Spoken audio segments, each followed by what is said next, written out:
اعوذ باللہ من الشیطان الرجیم بسم اللہ الرحمن الرحیم الف لام میم اللہ لا الہ الا هو الحی القیوم نزل علیک الکتاب بالحق مصدقا لما بین یدیہ وانزل التوراة والانجیل من قبل هدى للناس وانزل الفرقان ان الذين كفروا بآيات الله لهم عذاب شديد والله عزيز ذو انتقام ان الله لا يخفى عليه شيء في الارض ولا في السماء هو الذي يصوركم في الارحام كيف يشاء لا اله الا هو العزيز الحكيم. سورۃ آل عمران یہ مدنی صورت ہے. اس سے پہلے 88 صورتیں نازل ہو چکی تھی. 89 نمبر پر یہ صورت نازل ہوئی. آل عمران کا مطلب کیا ہے؟ عمران بنی اسرائیل کے ایک بزرگ اللہ والے تھے. یہ اپنے زمانے میں مسجد اقصی کے امام تھے. وہاں امام و خطیب تھے. اللہ رب العزت نے انہیں ایک بیٹا عطا فرمایا جس کا نام ہارون رکھا. جوانی میں اس بچے کا انتقال ہو گیا. اب حضرت عمران مسجد اقصی کے امام و خطیب فکر مند رہے، بے چین رہے. ان کی بیوی کا نام تھا حنا بنت فاقود. ان کی بیوی بھی سوچ رہی تھی کہ ہمارے شوہر مسجد اقصی کے امام ہیں، خطیب ہے، اللہ نے اپنے گھر کی خدمت کے لیے چنا ہے. ہمارے جانے کے بعد پھر مسجد اقصی کی خدمت کون کرے گا؟ ہمارا بچہ تو نہیں زندہ رہا. اللہ سے دعا کرتی کہ اے اللہ ہمیں ایک لڑکا عطا فرمائیے تاکہ ہم آپ کے دین کے لیے، آپ کے گھر مسجد اقصی کی خدمت کے لیے، وہاں دین کی رہنمائی پیش کرنے کے لیے ہم اسے وقف کر دیں. دعا کی حضرت حنا بنت فاقود رحمۃ اللہ علیہا نے. اللہ پاک نے دعا قبول فرمائی، لیکن دعا آدھی قبول ہوئی. بیٹا نہیں پیدا ہوا، بیٹی پیدا ہوئی. اس بیٹی کا نام رکھا حضرت مریم سلام اللہ علیہا. مریم اس بیٹی کا نام رکھا.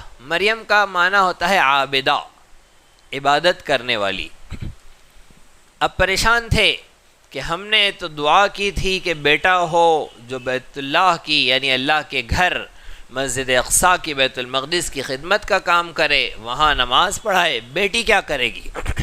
لڑکی تو یہ نہیں کر سکیں گی، لیکن قسم کھائی تھی، نظر مانی تھی کہ اللہ کے لیے وقف کریں گے تو وقف کر دیا. بیٹی کو وقف کیا، مریم کو. آگے ہم جب مضمون آئیں گا آپ کا اس وقت تفصیل سے پڑھیں گے کہ پھر ان کی تربیت کیسے ہوئی اور اللہ رب العزت نے کیسے نظام بنایا.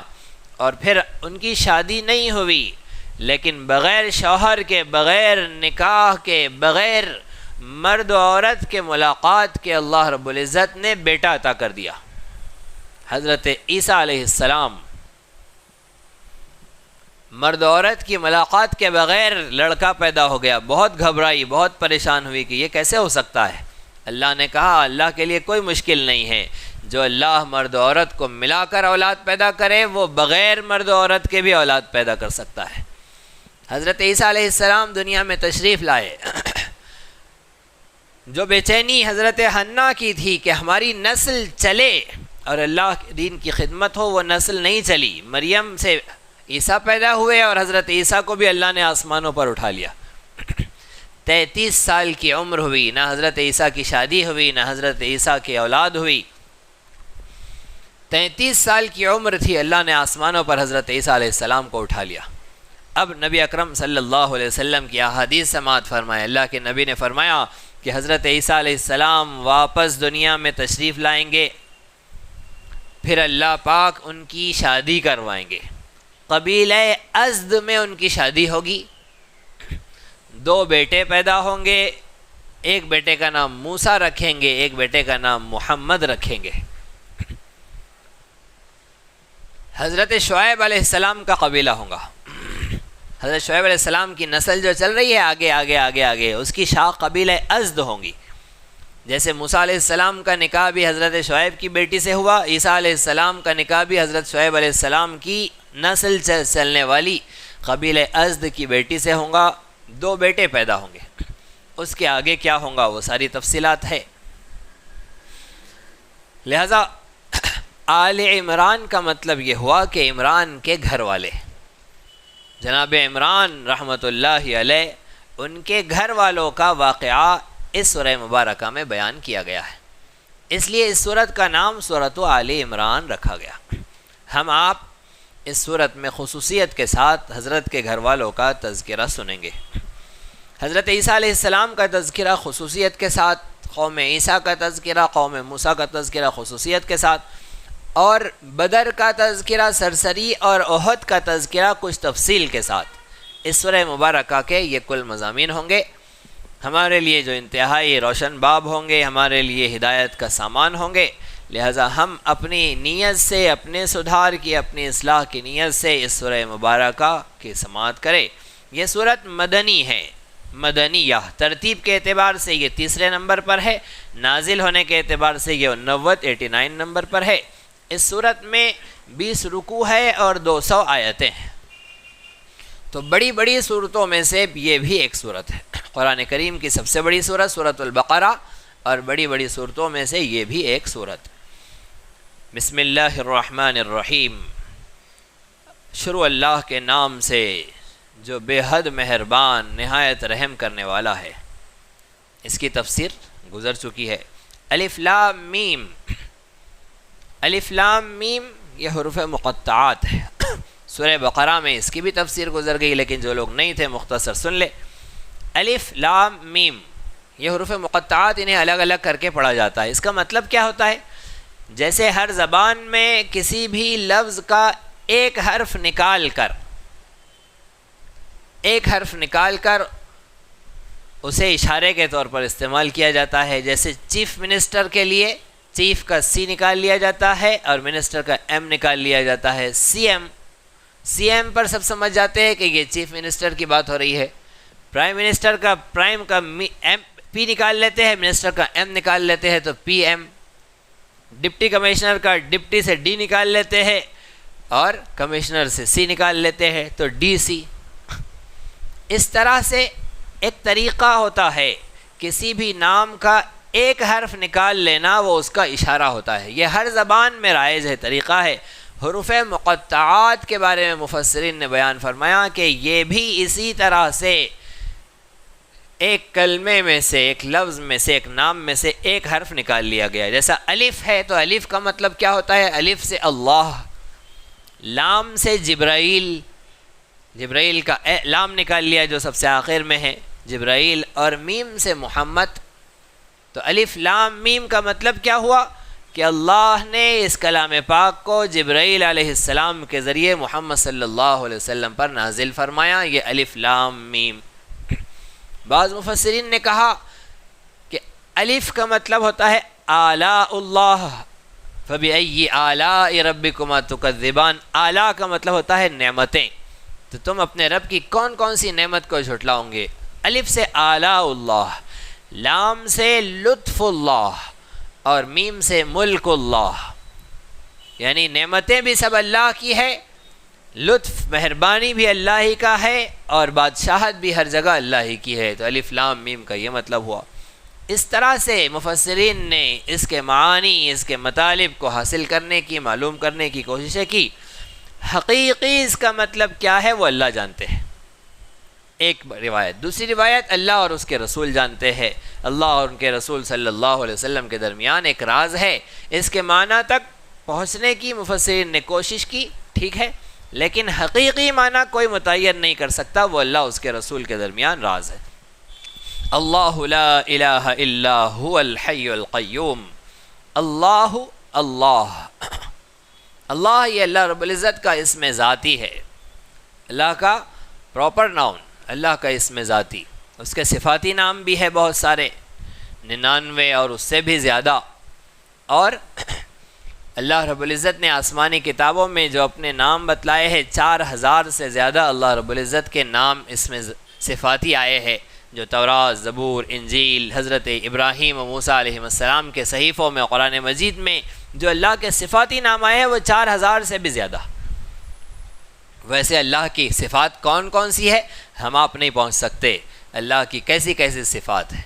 اللہ بندوں پر احسان کرنے والا ہے، تو محسن، اللہ کی صفت محسن بھی ہو جائیں گی کہ اللہ احسان کرنے والا ہے۔ اب ہم اگر اللہ کے صفاتی نام میں محسن ڈھونڈے تو ہمیں نہیں ملیں گا 99 ناموں میں، لیکن اللہ سب سے بڑا محسن ہے۔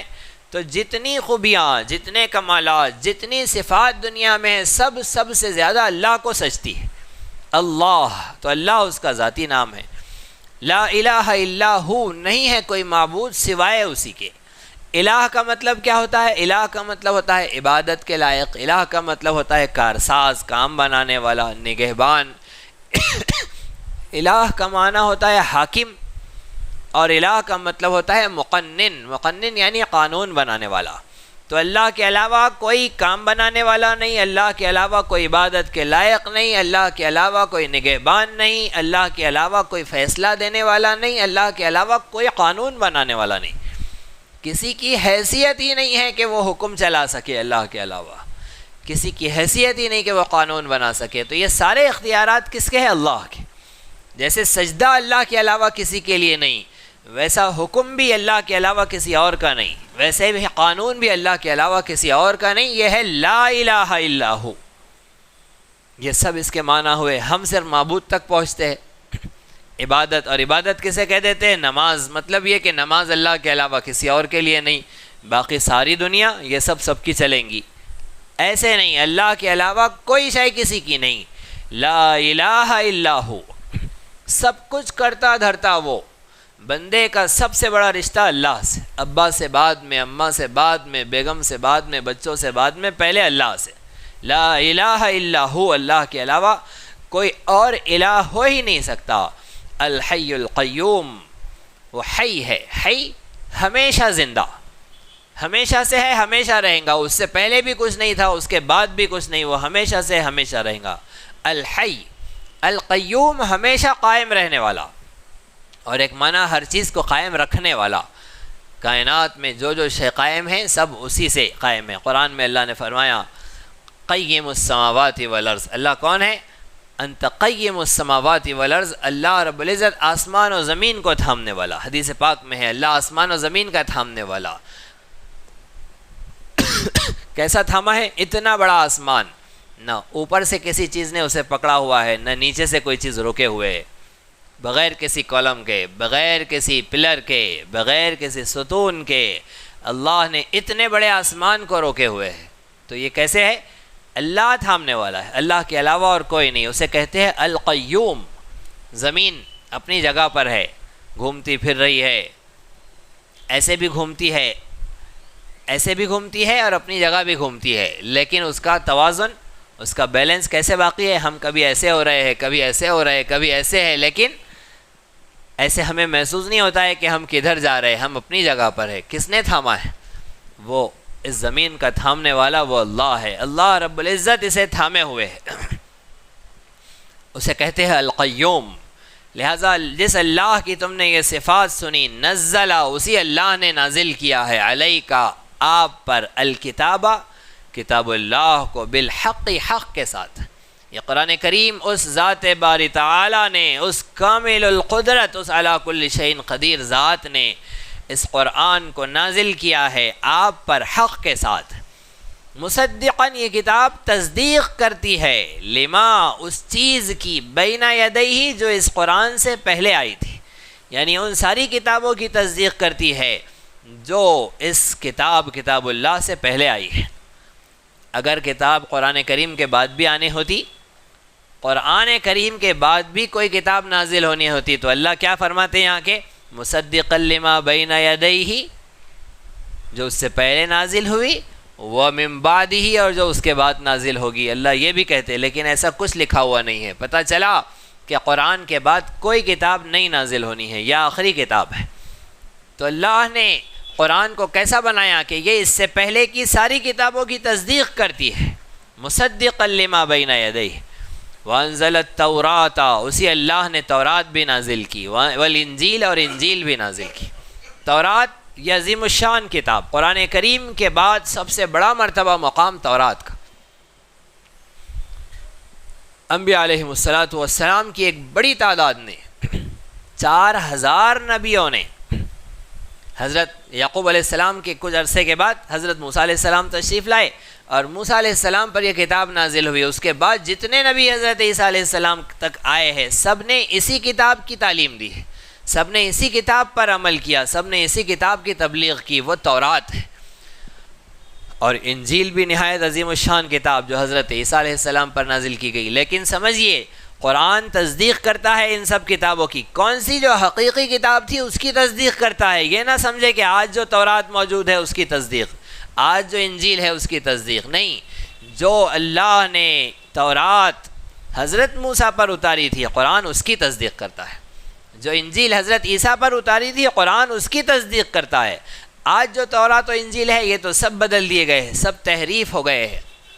1901 سے پہلے جو تورات تھی 1901 کے بعد وہ نہیں ہے، جو انجیل 1901 سے پہلے تھی 1901 کے بعد اس میں کافی تبدیلی آ گئی ہے، اور جب جہاں جو ایڈیشن نیا ہے اس میں وہ تبدیلیاں ہے، اپنی اصلی شکل میں ملتی نہیں ہیں۔ انجیل 5 کتابیں انجیل کی مشہور ہے، اس میں سے 4 کو عیسائی مانتے ہیں، 1 کو نہیں مانتے۔ متی، یوحنا، لوقا، مرقس، یہ 4 کتابیں ہیں انجیل کی، اور یہ چاروں کون تھے؟ یہ حضرت عیسیٰ علیہ السلام کے تابعی تھے، یعنی عیسیٰ علیہ السلام کے شاگرد تھے جنہوں نے یہ 4 کتابیں جمع کی۔ عیسائی کہتے ہیں کہ ہم اسے مانتے ہیں۔ اور ایک 5ویں ہے برنباس، اس کتاب کو تو حضرت عیسیٰ علیہ السلام کے شاگرد نے، ان کے صحابی نے جمع کیا تھا۔ عیسائی کہتے ہیں کہ ہم برنباس کو نہیں مانتے، وہ انجیل نہیں ہے۔ کیوں نہیں مانتے؟ اس لیے کہ اس میں لکھا ہوا ہے کہ میرے بعد لوگ مجھے اللہ کا بیٹا بنا لیں گے۔ عیسیٰ علیہ السلام نے صاف کہا کہ میرے بعد لوگ مجھے اللہ کا بیٹا بنا لیں گے۔ آخری نبی حضرت احمد صلی اللہ علیہ وسلم تشریف لائیں گے اور وہ لوگوں کے اس عقیدے کی اصلاح کریں گے۔ جب وہ آ جائے تو تم ان پر ایمان لے آنا، ان کی اتباع کرنا۔ یہ صاف لفظوں میں کئی مقام پر برنباس میں لکھا ہے، اس لیے عیسائی کہتے ہیں ہم اس کو نہیں مانتے۔ جبکہ تعجب کی بات یہ ہے کہ حضرت عیسیٰ کے شاگرد، ان کے صحابی جنہوں نے اپنی آنکھوں سے انہیں دیکھا اور ان کی باتیں سنی، وہ جمع کرے تو تم اسے نہیں مانتے، اور جو ان کے شاگرد جمع کرے، وہ جمع کر رہے کسی چیز کو تو اسے بڑی اہمیت سے مان لیتے ہو۔ تو اس میں وہ بگاڑ پیدا کر سکے، انہوں نے تبدیلیاں اس میں پیدا کر دی، لہٰذا بگڑی ہوئی شکل والی انجیل کو تو بڑا مانتے ہیں، جس میں ان کے مطلب کی، ان کی مفاد کی باتیں ہیں، جس پر میٹھا میٹھا عمل کرنا ہے وہ لکھا ہے، کڑوا کڑوا ہے، مشکل کا کام ہے اسے ہٹا دیا، نکال دیا ہے، اس انجیل کو برابر مانتے ہیں۔ تو یہ تورات و انجیل کا واقعہ اللہ ارشاد فرما رہے ہیں، من قبل ھدی للناس وانزل الفرقان۔ من قبل، اللہ رب العزت نے اس قرآن سے پہلے یہ نازل کی تھی، تورات انجیل اس قرآن سے پہلے نازل کی۔ ھدی للناس، یہ اس زمانے کے لوگوں کے لیے ہدایت کا سامان تھی۔ تورات اپنے زمانے کے لوگوں کی ہدایت کا سامان تھی۔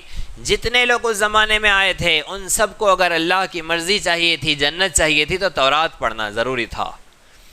حضرت عیسیٰ کے آنے کے بعد جب انجیل کا دور تھا، اس وقت انجیل ہی ہدایت کا راستہ تھا۔ جو لوگ انجیل کو چھوڑ کر ہدایت ڈھونڈتے تھے انہیں ہدایت، اللہ کی مرضی، جنت نہیں ملتی تھی۔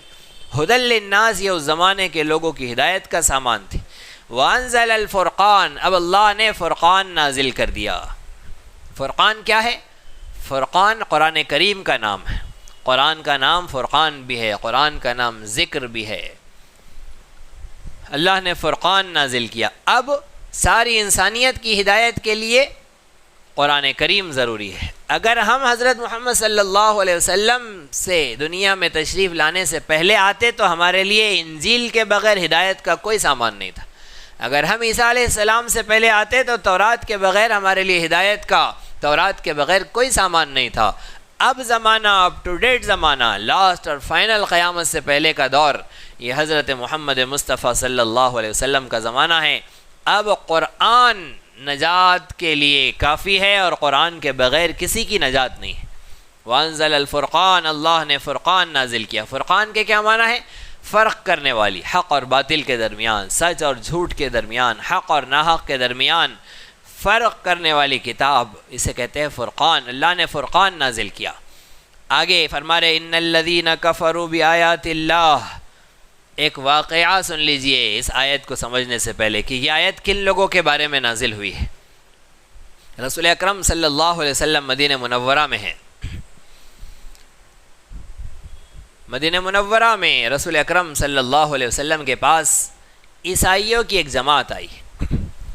انہوں نے دیکھا کہ مدینے میں، اس کے اطراف میں ہر جگہ اسلام چھا گیا ہے، اور جب مکہ فتح ہوا تو مکہ فتح ہونے کے بعد تو مکہ تو دارالخلافہ تھا عرب کا، جب دارالخلافہ پر حکومت کسی کی ہو گئی تو پھر سارے ملک پر ہو گئی۔ تو سارے جزیرۃ العرب پر جب مسلمانوں کی حکومت ہو گئی ہے، یہودیوں کو بھی نکال دیا گیا۔ یہودیوں کے 3 قبیلے تھے مدینے میں، بنو نذیر، بنو قینقاع اور بنو قریظہ۔ 2 کو تو مدینے سے باہر نکال دیا، بنو نذیر کو اور بنو قینقاع کو خیبر روانہ کر دیا، ملک علاقے سے شہر بدر کر دیا گیا۔ البتہ بنو قریظہ نے مقابلہ کیا تو ان کے مردوں کو قتل کیا گیا، ان کی عورتوں کو، بچوں کو غلام باندی بنا لیا گیا، ان کا صفایا کر دیا گیا، 2 قبیلوں کو بھگا دیا گیا۔ اب عیسائی تھے قبیلے نجران کے، ان عیسائیوں نے دیکھا کہ یہودی کچھ تعداد میں تھے اور کچھ نہیں، یہودیوں کا عالم تو کچھ اور ہی تھا۔ مدینہ منورہ میں یہودیوں کا اتنا بڑا غلبہ تھا کہ مدینے کے مشرکین، اوس اور خزرج، 2 قبیلے اوس اور خزرج، یہ مدینے کے مشرک اور کفار تھے۔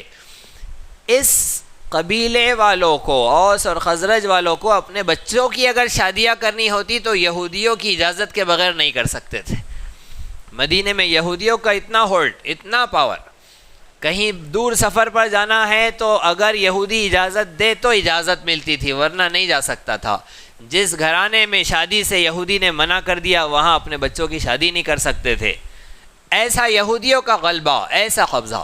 یہودی آئے کیسے تھے مدینہ منورہ میں؟ یہودیوں کے بڑوں نے ایک خط پڑھا تھا، ایک خط کے بارے میں انہیں اطلاع ملی تھی۔ وہ خط کس کا تھا؟ تبہ اسد، تبہ اسد ایک بہت بڑے بزرگ تھے، رسول اکرم صلی اللہ علیہ وسلم کے دنیا میں تشریف لانے کے تقریباً ہزاروں سال پہلے۔ تبہ اسد ان کا نام تھا رحمۃ اللہ علیہ، بہت بڑے اللہ والے۔ انہوں نے مدینہ منورہ کے بارے میں اور پرانی کتابوں سے اور ستاروں کے علم رکھنے والوں سے ایک بات سنی تھی کہ یہ سرزمین ایسی ہے کھجوروں والی جہاں پر مکے سے آخری نبی ہجرت کر کے آئیں گے۔ محمد الرسول اللہ صلی اللہ علیہ وسلم ہجرت کر کے مدینے آئیں گے اور مدینے میں اسلامی مملکت قائم کریں گے اور یہیں آپ کا روضہ بنے گا۔ لہٰذا تبہ اسد نے کہا کہ یہ نبی آنے والے ہیں، پتہ نہیں ان کا کب دور آئے گا۔ ایک خط لکھا، اس میں لکھا کہ اے آخری نبی، اگر میں آپ کا زمانہ پاؤں تو میں آپ پر ایمان لے آؤں، آپ کی خدمت کروں، آپ کے ہاتھ پاؤں دباؤں، آپ کو راضی خوش کروں۔ آپ کا زمانہ مجھے ملے گا یا نہیں ملے گا پتہ نہیں، لیکن میں آپ کے آنے سے پہلے آپ کا کلمہ پڑھتا ہوں، آپ پر ایمان لاتا ہوں۔ یہ کہہ دیا اور وہ خط اپنے بچوں کو دیا کہ تمہارے زمانے میں اگر وہ آخری نبی آ جائے تو تم انہیں پہنچانا، اگر تمہارے زمانے میں نہ آئے تو اس وصیت کو جاری رکھنا کہ اپنے بچوں کو دیتے رہنا، اور جس نسل میں آخری نبی سے ملاقات کا موقع آ جائے وہ یہ خط میرا اس آخری نبی کو پہنچائے۔ وہ خط چلتا چلاتا رسول اکرم صلی اللہ علیہ وسلم کے زمانے میں اس نسل کے ایک عظیم فرد کے پاس پہنچا۔ رسول اکرم صلی اللہ علیہ وسلم جیسے ہی مکے سے ہجرت کر کے مدینے میں آئے تو پہلے قباء کی بستی میں ٹھہرے، پھر قباء کی بستی سے نکل کر رسول اکرم صلی اللہ علیہ وسلم جب مدینے کی طرف رخ کرتے ہیں تو مدینے والوں کی بے چینی کا عالم یہ ہے کہ ہر شخص چاہتا ہے کہ ہم اپنے گھر آقا کو مہمان بنائیں۔ اللہ نے اپنے حبیب پر وحی بھیجی کہ اے نبی صلی اللہ علیہ وسلم، آپ اس گھر مہمان بنیں گے جس گھر کے پاس آپ کی اونٹنی ٹھہرے گی۔ یہ اونٹنی اللہ کی طرف سے مامور ہے، اللہ نے اسے حکم دے دیا ہے۔ اس اونٹنی کو کہاں ٹھہرنا تھا؟ اللہ کی طرف سے طے تھا، یہ اونٹنی وہاں ٹھہریں گی جو رسول اللہ کا گھر ہے۔ ان تبا اسد نے ایک گھر وقف کیا تھا کہ یہ میرا گھر ہے، جب ہماری نسل کا جو فرد اس آخری نبی سے مل لے تو اس شخص کو چاہیے کہ یہ گھر ان کے حوالے کرے کہ یہ گھر تبا اسد کا تحفہ ہے نبی آخر الزماں کے لیے، میرا خط اور میرا گھر انہیں دے دینا۔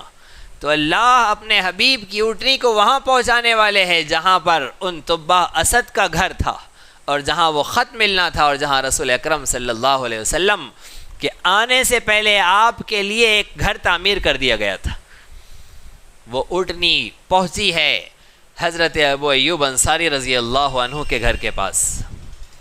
وہ تھے تبہ اسد کی نسل سے، ان کے گھرانے سے، وہاں پہنچی اور حضرت رسول کریم صلی اللہ علیہ وسلم نے اس گھر میں قیام فرمایا، آرام فرمایا۔ حضرت ابو ایوب انصاری نے کہا اللہ کے نبی، میرے گھر میں نیچے بھی جگہ ہے، اوپر بھی ہے، میرا دل چاہتا ہے کہ آپ اوپر ٹھہرے، اس لیے کہ آپ اوپر رہیں گے، ہم آپ سے اوپر کیسے رہ سکتے ہیں؟ لیکن لوگ آنے جانے والے، ملنے جلنے والے بہت رہیں گے،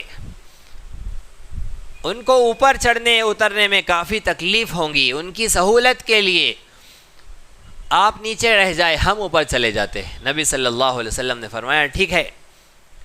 پھر حضرت ابو ایوب انصاری اوپر رہنے لگے، رسول اکرم صلی اللہ علیہ وسلم نیچے رہنے لگے۔ یہ خط یہودیوں کے بڑوں نے پڑھا تھا کہ نبی آخر الزماں اس سرزمین پر آنے والے ہیں، اور ان کی آمد سے پہلے تبہ اسد نے ان کے استقبال کا ایسا شاندار نظام بنایا ہے، لہٰذا وہ بس گئے تھے یہاں آ کر بس گئے۔ اور وقت پھر ایسا آیا کہ یہودیوں نے مدینہ منورہ میں جب اپنے پاؤں جمائے، اپنا تجارتی نظام مضبوط کیا اور انتظار کیا، یہاں تک کہ کبھی کبھی جب وہاں کے مشرکین سے لڑائیاں ہو جاتی یہود مدینہ کی، تو مدینہ کے یہودی اپنے دشمنوں کے جب بد دعا دیتے تو کیا کہتے کہ اے اللہ آخری نبی کے وسیلے سے ہمیں اپنے دشمنوں پر فتح عطا فرما۔ آخری نبی کا وسیلے سے دعا مانگتے کہ جو نبی آنے والے ہیں ابھی نہیں آئے، ان کا وسیلہ ہمیں اپنے دشمنوں پر فتح عطا کر دے۔ بلکہ مشرکین مدینہ سے کہتے کہ آخری نبی کو آنے دو، ہم ان کے ساتھ مل کر تم پر فتح حاصل کریں گے، مدینے پر غلبہ حاصل کریں گے۔ اب قرآن کریم میں اللہ کہہ رہے ہیں فَلَمَّا جَاءَهُمْ مَا عَرَفُوا، جیسے ہی وہ آخری نبی آئے اور انہوں نے پہچان لیا اس آخری نبی کو، لیکن یہودیوں کا عجیب عالم، جس نبی کی پیشن گوئیاں یہ اپنی کتابوں میں پاتے ہیں، جس نبی کے آنے سے پہلے مدینہ آنے والے ہیں پتہ چلا تو یہاں جما لیا اپنے آپ کو، یہاں پر ٹھہر گئے، قیام کر لیا۔ اب نبی کو دیکھ کر، اس کے چہرے کو دیکھ کر انہوں نے پہچان لیا کہ یہ وہی ہے جن کی علامتیں ہمارے پاس لکھی ہوئی ہے۔ کفروا بھی، پھر انکار کر دیا۔ یہ انکار کی وجہ کیا تھی؟ بغیم بینہم، یہ ان کی سرکشی تھی، یہ ان کی ضد تھی، یہ ان کی ہٹ درمی تھی۔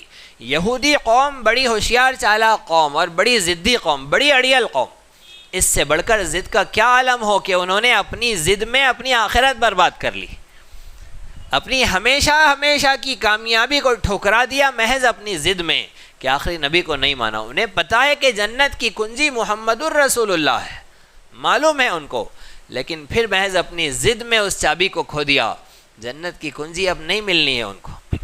ایسی ضدی قوم کفروا بھی، انکار کر دیا۔ اب ایسے یہودی، انہیں بھی ہکال دیا گیا، انہیں بھی مدینہ سے باہر نکال دیا گیا۔ عیسائیوں نے سوچا کہ ہمارے پاس تو اتنی بڑی طاقت ہے بھی نہیں، ہم اگر مسلمانوں سے مقابلہ کرنے جائیں گے تو ہار جائیں گے، عافیت اس میں ہے کہ ان سے ہاتھ ملایا جائے، جو ہم پر ذمہ داری عائد ہوتی ہے وہ ہم پوری کرے، جو ان پر ذمہ داری عائد ہوتی ہے ان کے حوالے کرے۔ ٹیکس وغیرہ جزیہ کیا دینا ہے لکھا پڑھی کر لے، ہم ٹیکس دے دیں گے، وہ ہماری حفاظت کریں گے، وہ ہم پر حملہ نہیں کریں گے، بس کافی ہے۔ ان سے مقابلہ کر کے انہیں دشمن بنا کر کون مصیبت مول لے؟ تو عیسائی خود چل کر نجران سے آئے، 60 آدمیوں کا وفد رسول اکرم صلی اللہ علیہ وسلم کے پاس آیا۔ نبی صلی اللہ علیہ وسلم نے ان کا استقبال کیا، انہوں نے آنے کی وجہ بتائی، کہا کہ ہم آپ سے بات چیت کرنا چاہتے ہیں۔ نبی صلی اللہ علیہ وسلم نے وقت دے دیا کہ ٹھیک ہے آپ بات کر لینا۔ اب نبی صلی اللہ علیہ وسلم نے ان کے ٹھہرنے کا انتظام فرمایا، ان کے کھانے پینے کا انتظام فرمایا۔ صحابہ کرام کے درمیان مشورہ ہوا کہ ہمارے پاس 60 آدمیوں کو ٹھہرانے کی تو جگہ ہے ہی نہیں۔ صحابہ نے کہا ہم 2-2 3-3 آدمیوں کو لے لیتے ہیں، اپنے گھر میں مہمان بنا لیتے ہیں۔ ان سے کہا کہ آپ سب ایک ساتھ تو نہیں رہ سکتے، ہمارے پاس الگ الگ جگہ رہنا پڑے گا۔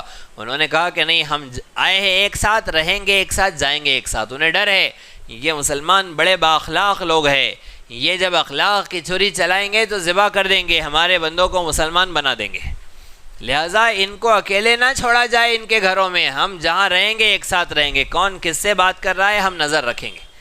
60 کے 60 افراد ایک ساتھ ٹھہریں گے۔ نبی صلی اللہ علیہ وسلم نے فرمایا اتنی بڑی جگہ تو مسجد ہی ہے، بس وہیں ٹھہر سکتے ہیں۔ انہوں نے کہا ٹھیک ہے ہم مسجد میں ٹھہریں گے، لیکن ہم ہماری نماز بھی پڑھیں گے۔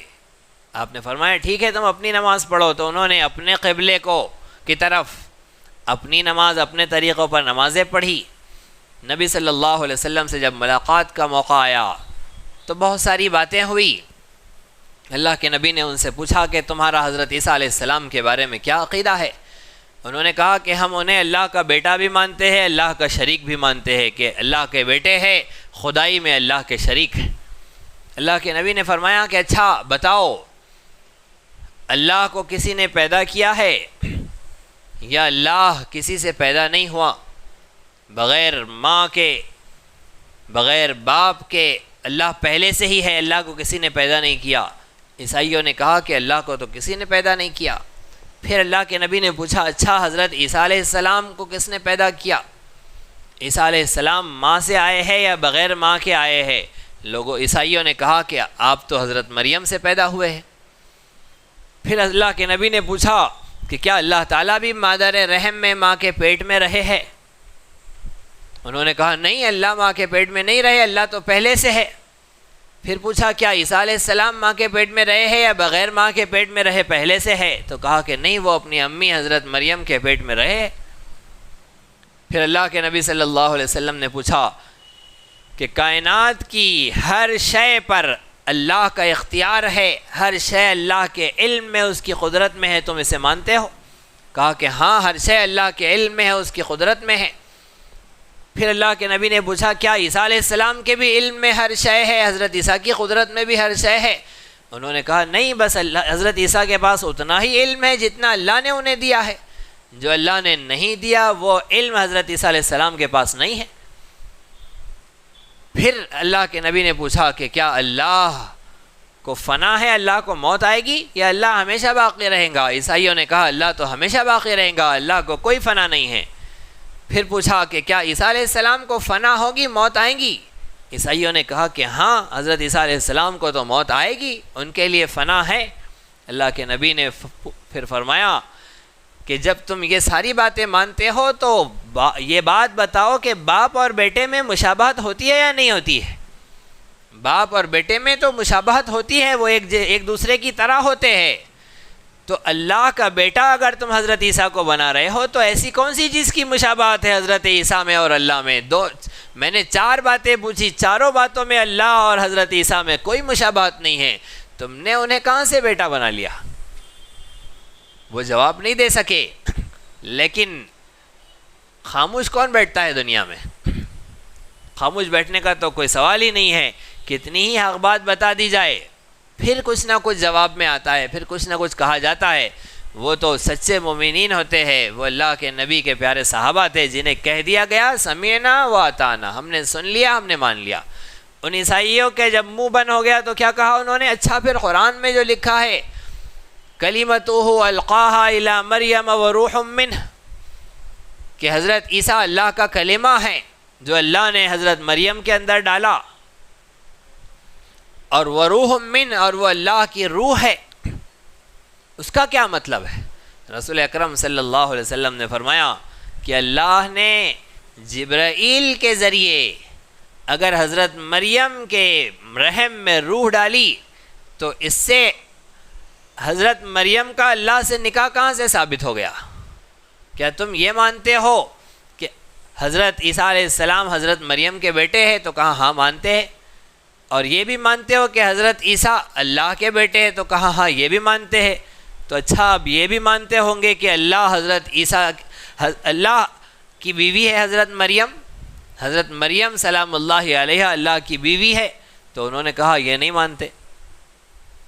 ظاہر بات ہے کہ حضرت جبرائیل کے ذریعے اگر اللہ نے روح ڈالی ہے تو اس سے اللہ کی بیوی ہونا، حضرت مریم کا اللہ سے ملاقات کرنا اور پھر حضرت عیسیٰ کا پیدا ہونا یہ تو کہیں سے ثابت نہیں ہوتا، جو تم بھی نہیں مانتے۔ تو پھر کیوں ایسی مطلب نکال رہے ہو اللہ کی آیتوں کا، اللہ کے قرآن کا، جسے تم بھی نہیں مانتے؟ محض فتنے کے لیے، محض بات کے بگاڑنے کے لیے، سیدھی سمجھ میں آنے والی، ایمان لے آنے والی بات کا بگڑا ہوا مطلب نکالنا، یہ تم کیوں کر رہے ہو؟ نبی صلی اللہ علیہ وسلم نے یہ باتیں ان سے کی۔ اس طرح سے ان عیسائیوں سے ملاقات ہوئی اور پھر آخر میں عیسائیوں نے کہا کہ وہ سب ٹھیک ہے لیکن ہم نہیں مانتے۔ قرآن کریم کی یہ آیتیں اس وقت نازل ہوئی، اللہ نے ارشاد فرمایا ان الذین یکفروا، بے شک جن لوگوں نے کفر کیا بآیات اللہ، اللہ کی آیتوں کا، لہم عذاب شدید، ان کے لیے سخت عذاب ہے، سخت ترین عذاب ہے ان کے لیے۔ واللہ عزیز ذو انتقام، اور اللہ رب العزت غالب ہے، ہر چیز اس کے غلبے میں، کوئی چیز اس کے غلبے قدرت سے باہر نہیں۔ ذو انتقام، وہ بڑا انتقام لینے والا ہے، اس کا بدلہ بڑا خطرناک ہے۔ ان اللہ لا یخفی علیہ شیء فی الارض ولا فی السماء۔ اب حضرت عیسیٰ حضرت مریم کے پیٹ میں رہے ہیں، اللہ فرما رہے ان اللہ لا یخفی علیہ شیء فی الارض، آسمانوں میں زمین میں کوئی شے اللہ سے چھپی نہیں ہے۔ حضرت عیسیٰ اگر حضرت مریم کے پیٹ میں رہے ہیں اور پیدا ہوئے ہیں، وہ چیز بھی اللہ سے چھپی نہیں تھی، اللہ کی قدرت سے، اس کے علم سے وہ چیز بھی باہر نہیں تھی۔ هو الذی یصورکم فی الارحام کیف یشاء، اللہ وہ ذات ہے جو تمہاری تصویریں بناتی ہے فی الارحام، ماؤں کے رحم میں۔ اللہ کے علاوہ اور کسی کی قدرت نہیں ہے کہ وہ ماں کے پیٹ میں، رحم میں بندوں کی تصویر بنا رہے ہیں، چہرہ بن رہا ہے، آنکھیں بن رہی ہے، ناک نقشہ بن رہا ہے، حال حلیہ بن رہا ہے، یہ سب کون بناتا ہے؟ هو الذی، اللہ وہ ذات ہے، یصورکم، جو تمہاری تصویر بناتے ہیں، فی الارحام، کیسے؟ کیف یشاء، جیسے اللہ چاہتے ہیں۔ لا الہ الا هو العزیز الحکیم، نہیں کوئی معبود سوائے اس کے علاوہ کوئی کارساز نہیں، اس کے علاوہ کوئی عبادت کے لائق نہیں، اس کے علاوہ کوئی نگہبان نہیں، اس کے علاوہ کوئی حاکم نہیں، اس کے علاوہ کوئی قانون ساز نہیں۔ یہ سب الہ کا مطلب ہے۔ لا الہ الا هو العزیز الحکیم، وہ غالب ہے، اس کے فیصلے سب حکمتوں والے ہیں، وہ حکیم بھی ہے۔ هو الذی انزل علیک الکتاب، اللہ وہ ذات ہے جس نے آپ پر کتاب نازل کی۔ ان عیسائیوں کے نے جو بگاڑ پیدا کیا، جو غلط مطلب نکالے، اللہ پاک اس کی طرف اشارہ فرما رہے ہیں۔ هو الذی، اللہ وہ ذات ہے جس نے انزل، نازل کیا، علیک، آپ پر، الکتاب، کتاب، منہ، اس میں، آیاتن، کچھ آیتیں ہیں، محکمات، جو اٹل ہے، جو فیصل ہے، یعنی جن آیتوں کے معانی مطالب بالکل طے ہے۔ اقیم الصلاۃ، نماز قائم کرو، آتوا الزکاۃ، زکوٰۃ ادا کرو، جھوٹ مت بولو، امانت کا پاس و لحاظ کرو، بالکل صاف سیدھی آیتیں ہیں جس کے معنی بالکل کھلے ہیں، اٹل ہے، طے ہے، تو انہیں کہتے ہیں آیات و محکمات۔ اللہ فرما رہے ہن ام الکتاب، وہ آیتیں ہی اس کتاب کی اصل ہے۔ اس کتاب میں وہی آیتیں نازل کی گئی ہے تمہاری ہدایت کے لیے، تمہاری رہنمائی کے لیے، وہی اصل ہے۔ وَأُخَرُ، اور دوسری کچھ آیتیں ہیں متشابہات، جنہیں کہتے ہیں متشابہات، یعنی جس کے معانی متعین نہیں ہیں، اس کے معنی کس کو پتہ ہے؟ اللہ کو پتہ ہے، اس کے معنی طے نہیں ہے۔ قرآن کریم میں ہے ید اللہ فوق ایدیہم، ان سب کے ہاتھ پر اللہ کا ہاتھ، تو اللہ کا ہاتھ کیسا؟ اس کے کوئی معنی متعین نہیں ہے۔ اللہ کا ہاتھ، ہمارے ہاتھ میں 5 انگلیاں ہے، اس میں ناخن بھی ہے، اس میں جوائنٹس ہے، وہ دکھتے بھی ہے، وہ ٹوٹتے بھی ہے، اس میں تکلیف بھی ہوتی ہے، وہ کمزور بھی ہوتے ہیں، وہ طاقتور بھی ہوتے ہیں، یہ ہمارا ہاتھ ہے۔ اللہ کا ہاتھ تو ہم اللہ کے ہاتھ پر اپنے ہاتھ کا اگر قیاس کرے، گمان کرے کہ جیسے آزار، جیسے کمزوریاں، جیسے پریشانیاں ہمارے ہاتھ سے جڑی ہوئی ہے ویسے اس سے بھی ہے، ہرگز نہیں۔ ید اللہ اگر اللہ کا ہاتھ ہے تو کیسا ہے؟ جیسے اللہ جانتے ہیں، جیسے اللہ کے شایان نشان ہیں، ہم نہیں جانتے۔ تو ایسے معنی و مطالب جس میں حضرت عیسیٰ علیہ السلام اللہ کا کلمہ ہے، اللہ کی روح ہے، تو اس کا کیا مطلب ہے؟ اس کے معنی اللہ جانتے ہیں۔ ہم اگر اس کا دوسرا مطلب نکالیں گے، اپنی عقل کے گھوڑے وہاں دوڑائیں گے تو گمراہ ہو جائیں گے، اسے کہتے ہیں متشابہات۔ لہٰذا ان آیتوں کے بارے میں یہ طے ہے کہ اس پر ایمان لانا ہے، اور اس کا جو مطلب جتنا رسول پاک صلی اللہ علیہ وسلم نے بتلا دیا اسے مان لینا ہے، سمجھ میں آئے تو نہ سمجھ میں آئے تو۔ اسے کہتے ہیں اخر متشابہات، متشابہ آیتیں۔ لیکن اہل حق کا اس کے ساتھ کیا رویہ، باطل کا ان آیتوں کے ساتھ کیا سلوک؟ اللہ فرما رہے فَأَمَّا الَّذِينَ فِي قُلُوبِهِمْ زَيْغٌ، پس بہرحال الذین، وہ لوگ، فی قلوبہم، جن کے دلوں میں زیغن، ٹیڑھا پن ہے، جن کے دلوں میں کزی ہے۔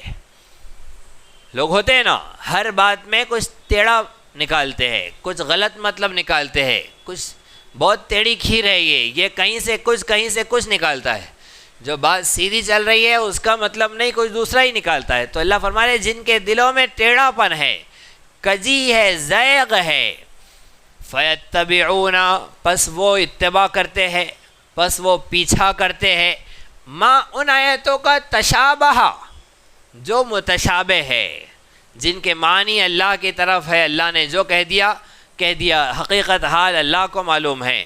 منہ ابتغاء الفتنہ، کیوں لیتے ہیں متشابہ آیتیں؟ ابتغاء الفتنہ، فتنے تلاش کرنے کے لیے، لوگوں کو مصیبتوں میں، مشقتوں میں، پریشانیوں میں ڈالنے کے لیے، ابتغاء الفتنہ، فتنے تلاش کرنے کے لیے، ایمان سے بھٹکانے کے لیے، وابتغاء تاویلی، اور اس کے مطلب تلاش کرنے کے لیے۔ اللہ فرما رہے وما یعلم تاویلہ الا اللہ، حالانکہ ان متشابہ آیتوں کا معنی، اس کا مطلب، لا یعلمہ الا اللہ، اللہ کے علاوہ کوئی نہیں جانتا، اللہ کے علاوہ ان کا مطلب کوئی نہیں جانتا۔ یہ تو باطل کا انداز ہے ان آیتوں کے ساتھ۔ اہل حق کیا کہتے ہیں؟ والراسخون فی العلم، اللہ فرما رہے ہیں کہ علم میں رسوخ والے، کون؟ انبیاء علیہم السلام، فرشتے، صحابہ، تابعین، تبع تابعین، بزرگان دین، اولیاء اللہ، فقہاء، مفسرین، محدثین، علماء، والراسخون فی العلم، یہ سب کے سب اس میں شامل ہے۔ یہ سب کے سب جو رسوخ فی العلم، جو علم میں پختگی رکھتے ہیں، وہ کیا کہتے ہیں؟ یقولون آمنا بھی، وہ کہتے ہیں آمنا بھی، ہم اس پر ایمان لائے، کل من عند ربنا، سب ہمارے رب کی طرف سے ہے، وما یذکر الا اولو الالباب، لیکن یہ نصیحت صرف عقل مند ہی حاصل کرتے ہیں۔ اللہ نے جنہیں سمجھ عطا کی، اب وہ جب راسخ فی العلم لوگوں سے سن لیتے ہیں تو وہ بھی مان لیتے ہیں کہ ہاں ہم ایمان لائے اور سب ہمارے رب کی طرف سے ہے، لہٰذا ہمارا ایمان اس پر ہے۔ اللہ نے نازل کی قرآن کی آیتیں ہیں، اس کا مطلب جو اللہ کو پتہ ہے وہی حق ہے، وہی صحیح ہے۔ تو اس سے نصیحت لیں گے عقل مند لوگ، سمجھدار لوگ، اولو الالباب، سمجھدار عقل مند لوگ۔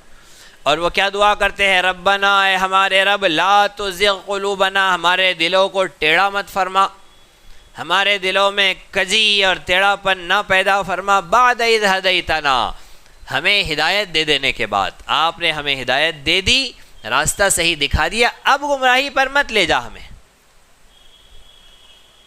وَهَبْ لَنَا مِن لَّدُنْكَ رَحْمَةً، ہمیں اپنی طرف سے رحمت عطا فرما، حب عطا فرما، لنا ہم کو، من لدن کا اپنی جانب سے، رحمتاً رحمت، انکا انت الوہاب، بے شک آپ بہت نوازنے والے، بہت عطا فرمانے والے، بہت بخشش کرنے والے ہیں۔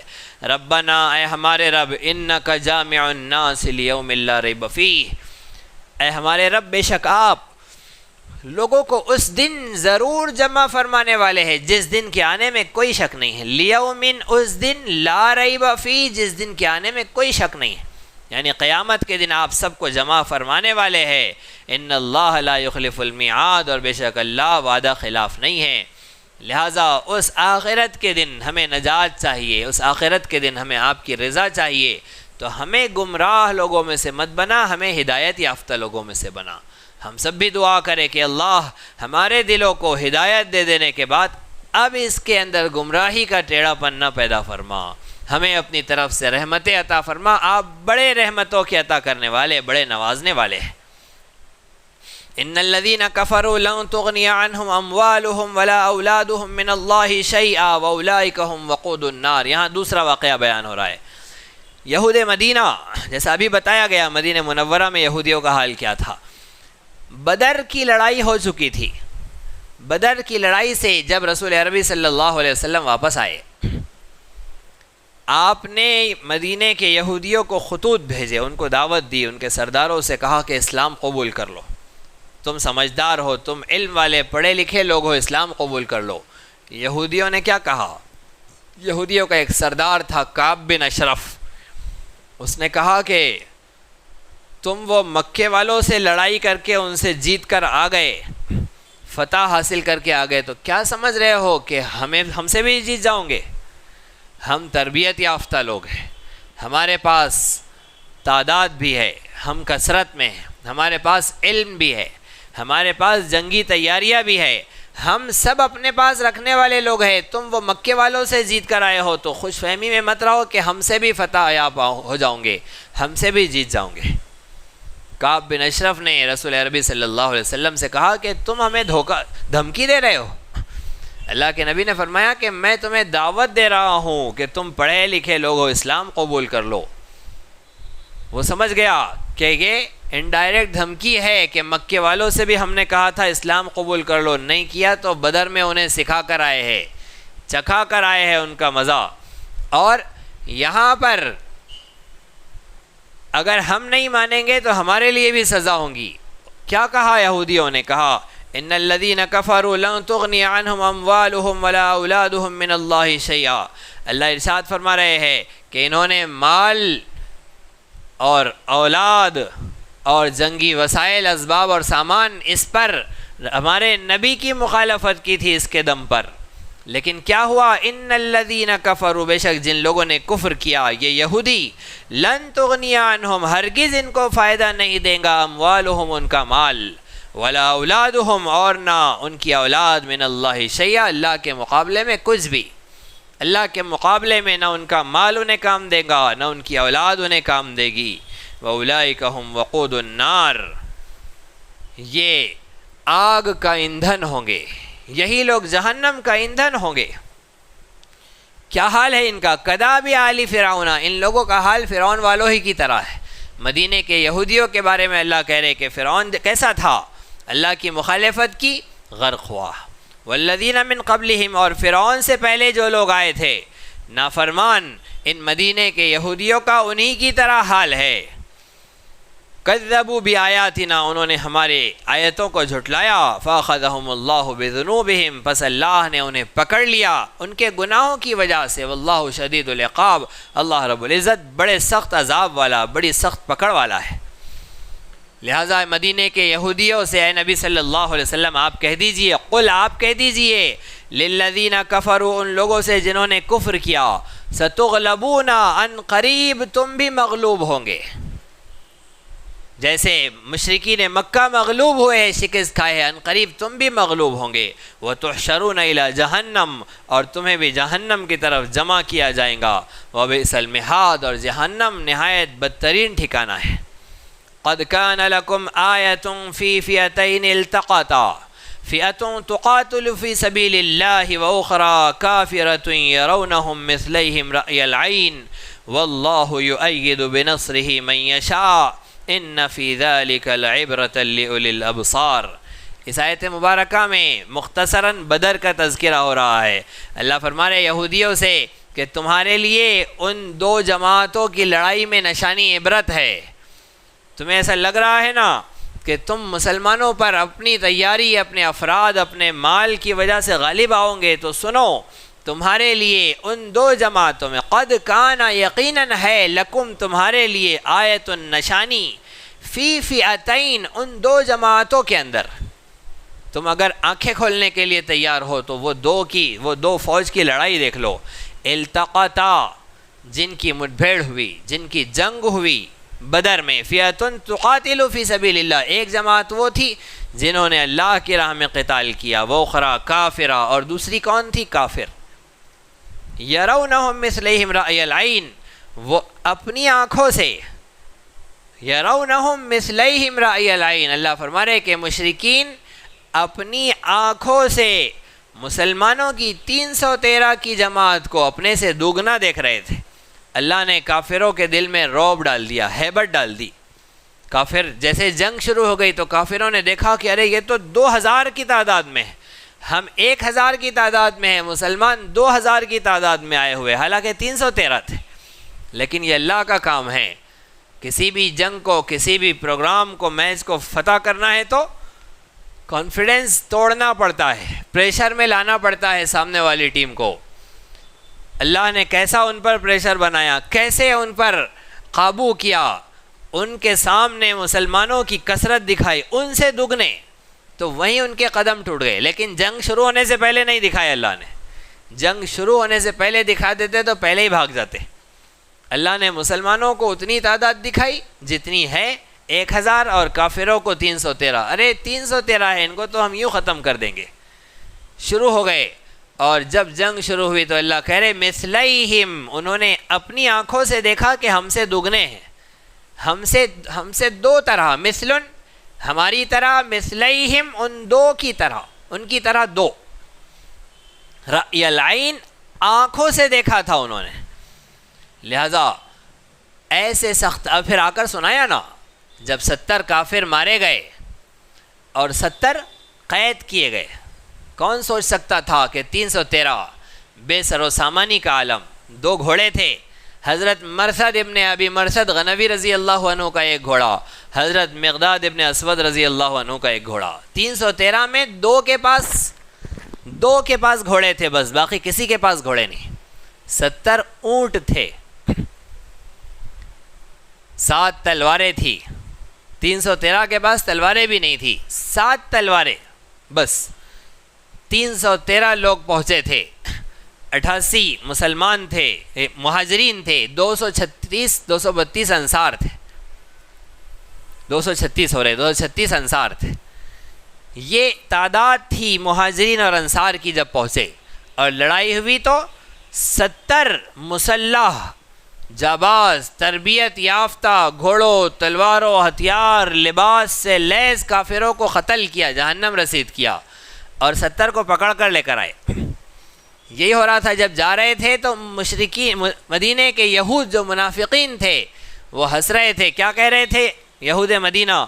کہ یہ جا رہے ہیں اب لڑائی کے واسطے مکے والوں سے، اور وہاں جائیں گے اور وہاں کے لوگوں کو قید کر کے لے کر آئیں گے، مشرکوں کو قید کر کے لے کر آئیں گے. اور ٹھا کر رہے ہیں، ہنس رہے ہیں، مسلمانوں کا مذاق اڑا رہے ہیں. اور اللہ نے ان کی باتیں سچ کر دکھائی. جب 70 قیدی بن کر آئے ہیں تو بڑی بڑی آنکھیں کھول کر دنگ ہو کر دیکھ رہے ہیں کہ گئے تو تھے یہ اس عالم میں کہ کتنوں کے تو پاؤں میں چپل نہیں تھی، کتنوں کے پاؤں پر، کتنوں کے سر ڈھکے ہوئے نہیں تھے، ٹوپی اور امامہ نہیں تھا. گرمی کے دن، رمضان المبارک، 17 رمضان جمعہ کا دن تھا، اور گئے ہیں 70 کو قتل کیا، 70 کو قید کر کے لے کر آئے. انہوں نے سنایا نا کہ ہمارے ہارنے کی وجہ کیا ہوئی تھی. ہم جب آئے تو ہم نے لڑائی کے وقت دیکھا کہ اتنی بڑی تعداد ان کی، ہم سے دوگنے تھے. یہ یہودیوں نے کہا تم سے دوگنے نہیں تھے، صرف 313 ہی گئے تھے یہاں سے، باقی سب یہیں پر تھے. جب یہودیوں کو یہ پتہ چل گیا کہ اللہ نے کافروں کی نگاہوں میں مسلمانوں کی تعداد دوگنی دکھائی ہے، تو یہودیوں تمہارے لیے نشان عبرت ہے، تمہارے لیے سدھرنے کا موقع ہے، تمہارے لیے اس میں نشانی ہے، سدھر جاؤ. واللہ یؤید بنصرہ من یشاء. ادھر کیا ہوا؟ مسلمانوں کی تعداد، مسلمانوں کے 14 شہید ہوئے. ساری جنگ میں مسلمانوں کے صرف 14 افراد شہید ہوئے تھے، 6 مہاجرین کے اور 8 انصار کے، اور ان کے 70 جہنم رسید ہوئے، 70 قید کیے گئے. اس انداز کا وہ معرکہ رہا۔ اللہ فرما رہے واللہ یؤید بنصرہ من یشاء، اللہ مدد فرماتا ہے، تائید فرماتا ہے، بنصرہ اپنی مدد سے، اپنی نصرت سے، من یشاء جس کو چاہتا ہے۔ ان فی ذلک لعبرۃ لأولی الابصار، بے شک اس واقعے میں آنکھ والوں کے لیے بڑی عبرت ہے، عبرت ہے لأولی الابصار، آنکھ والوں کے لیے۔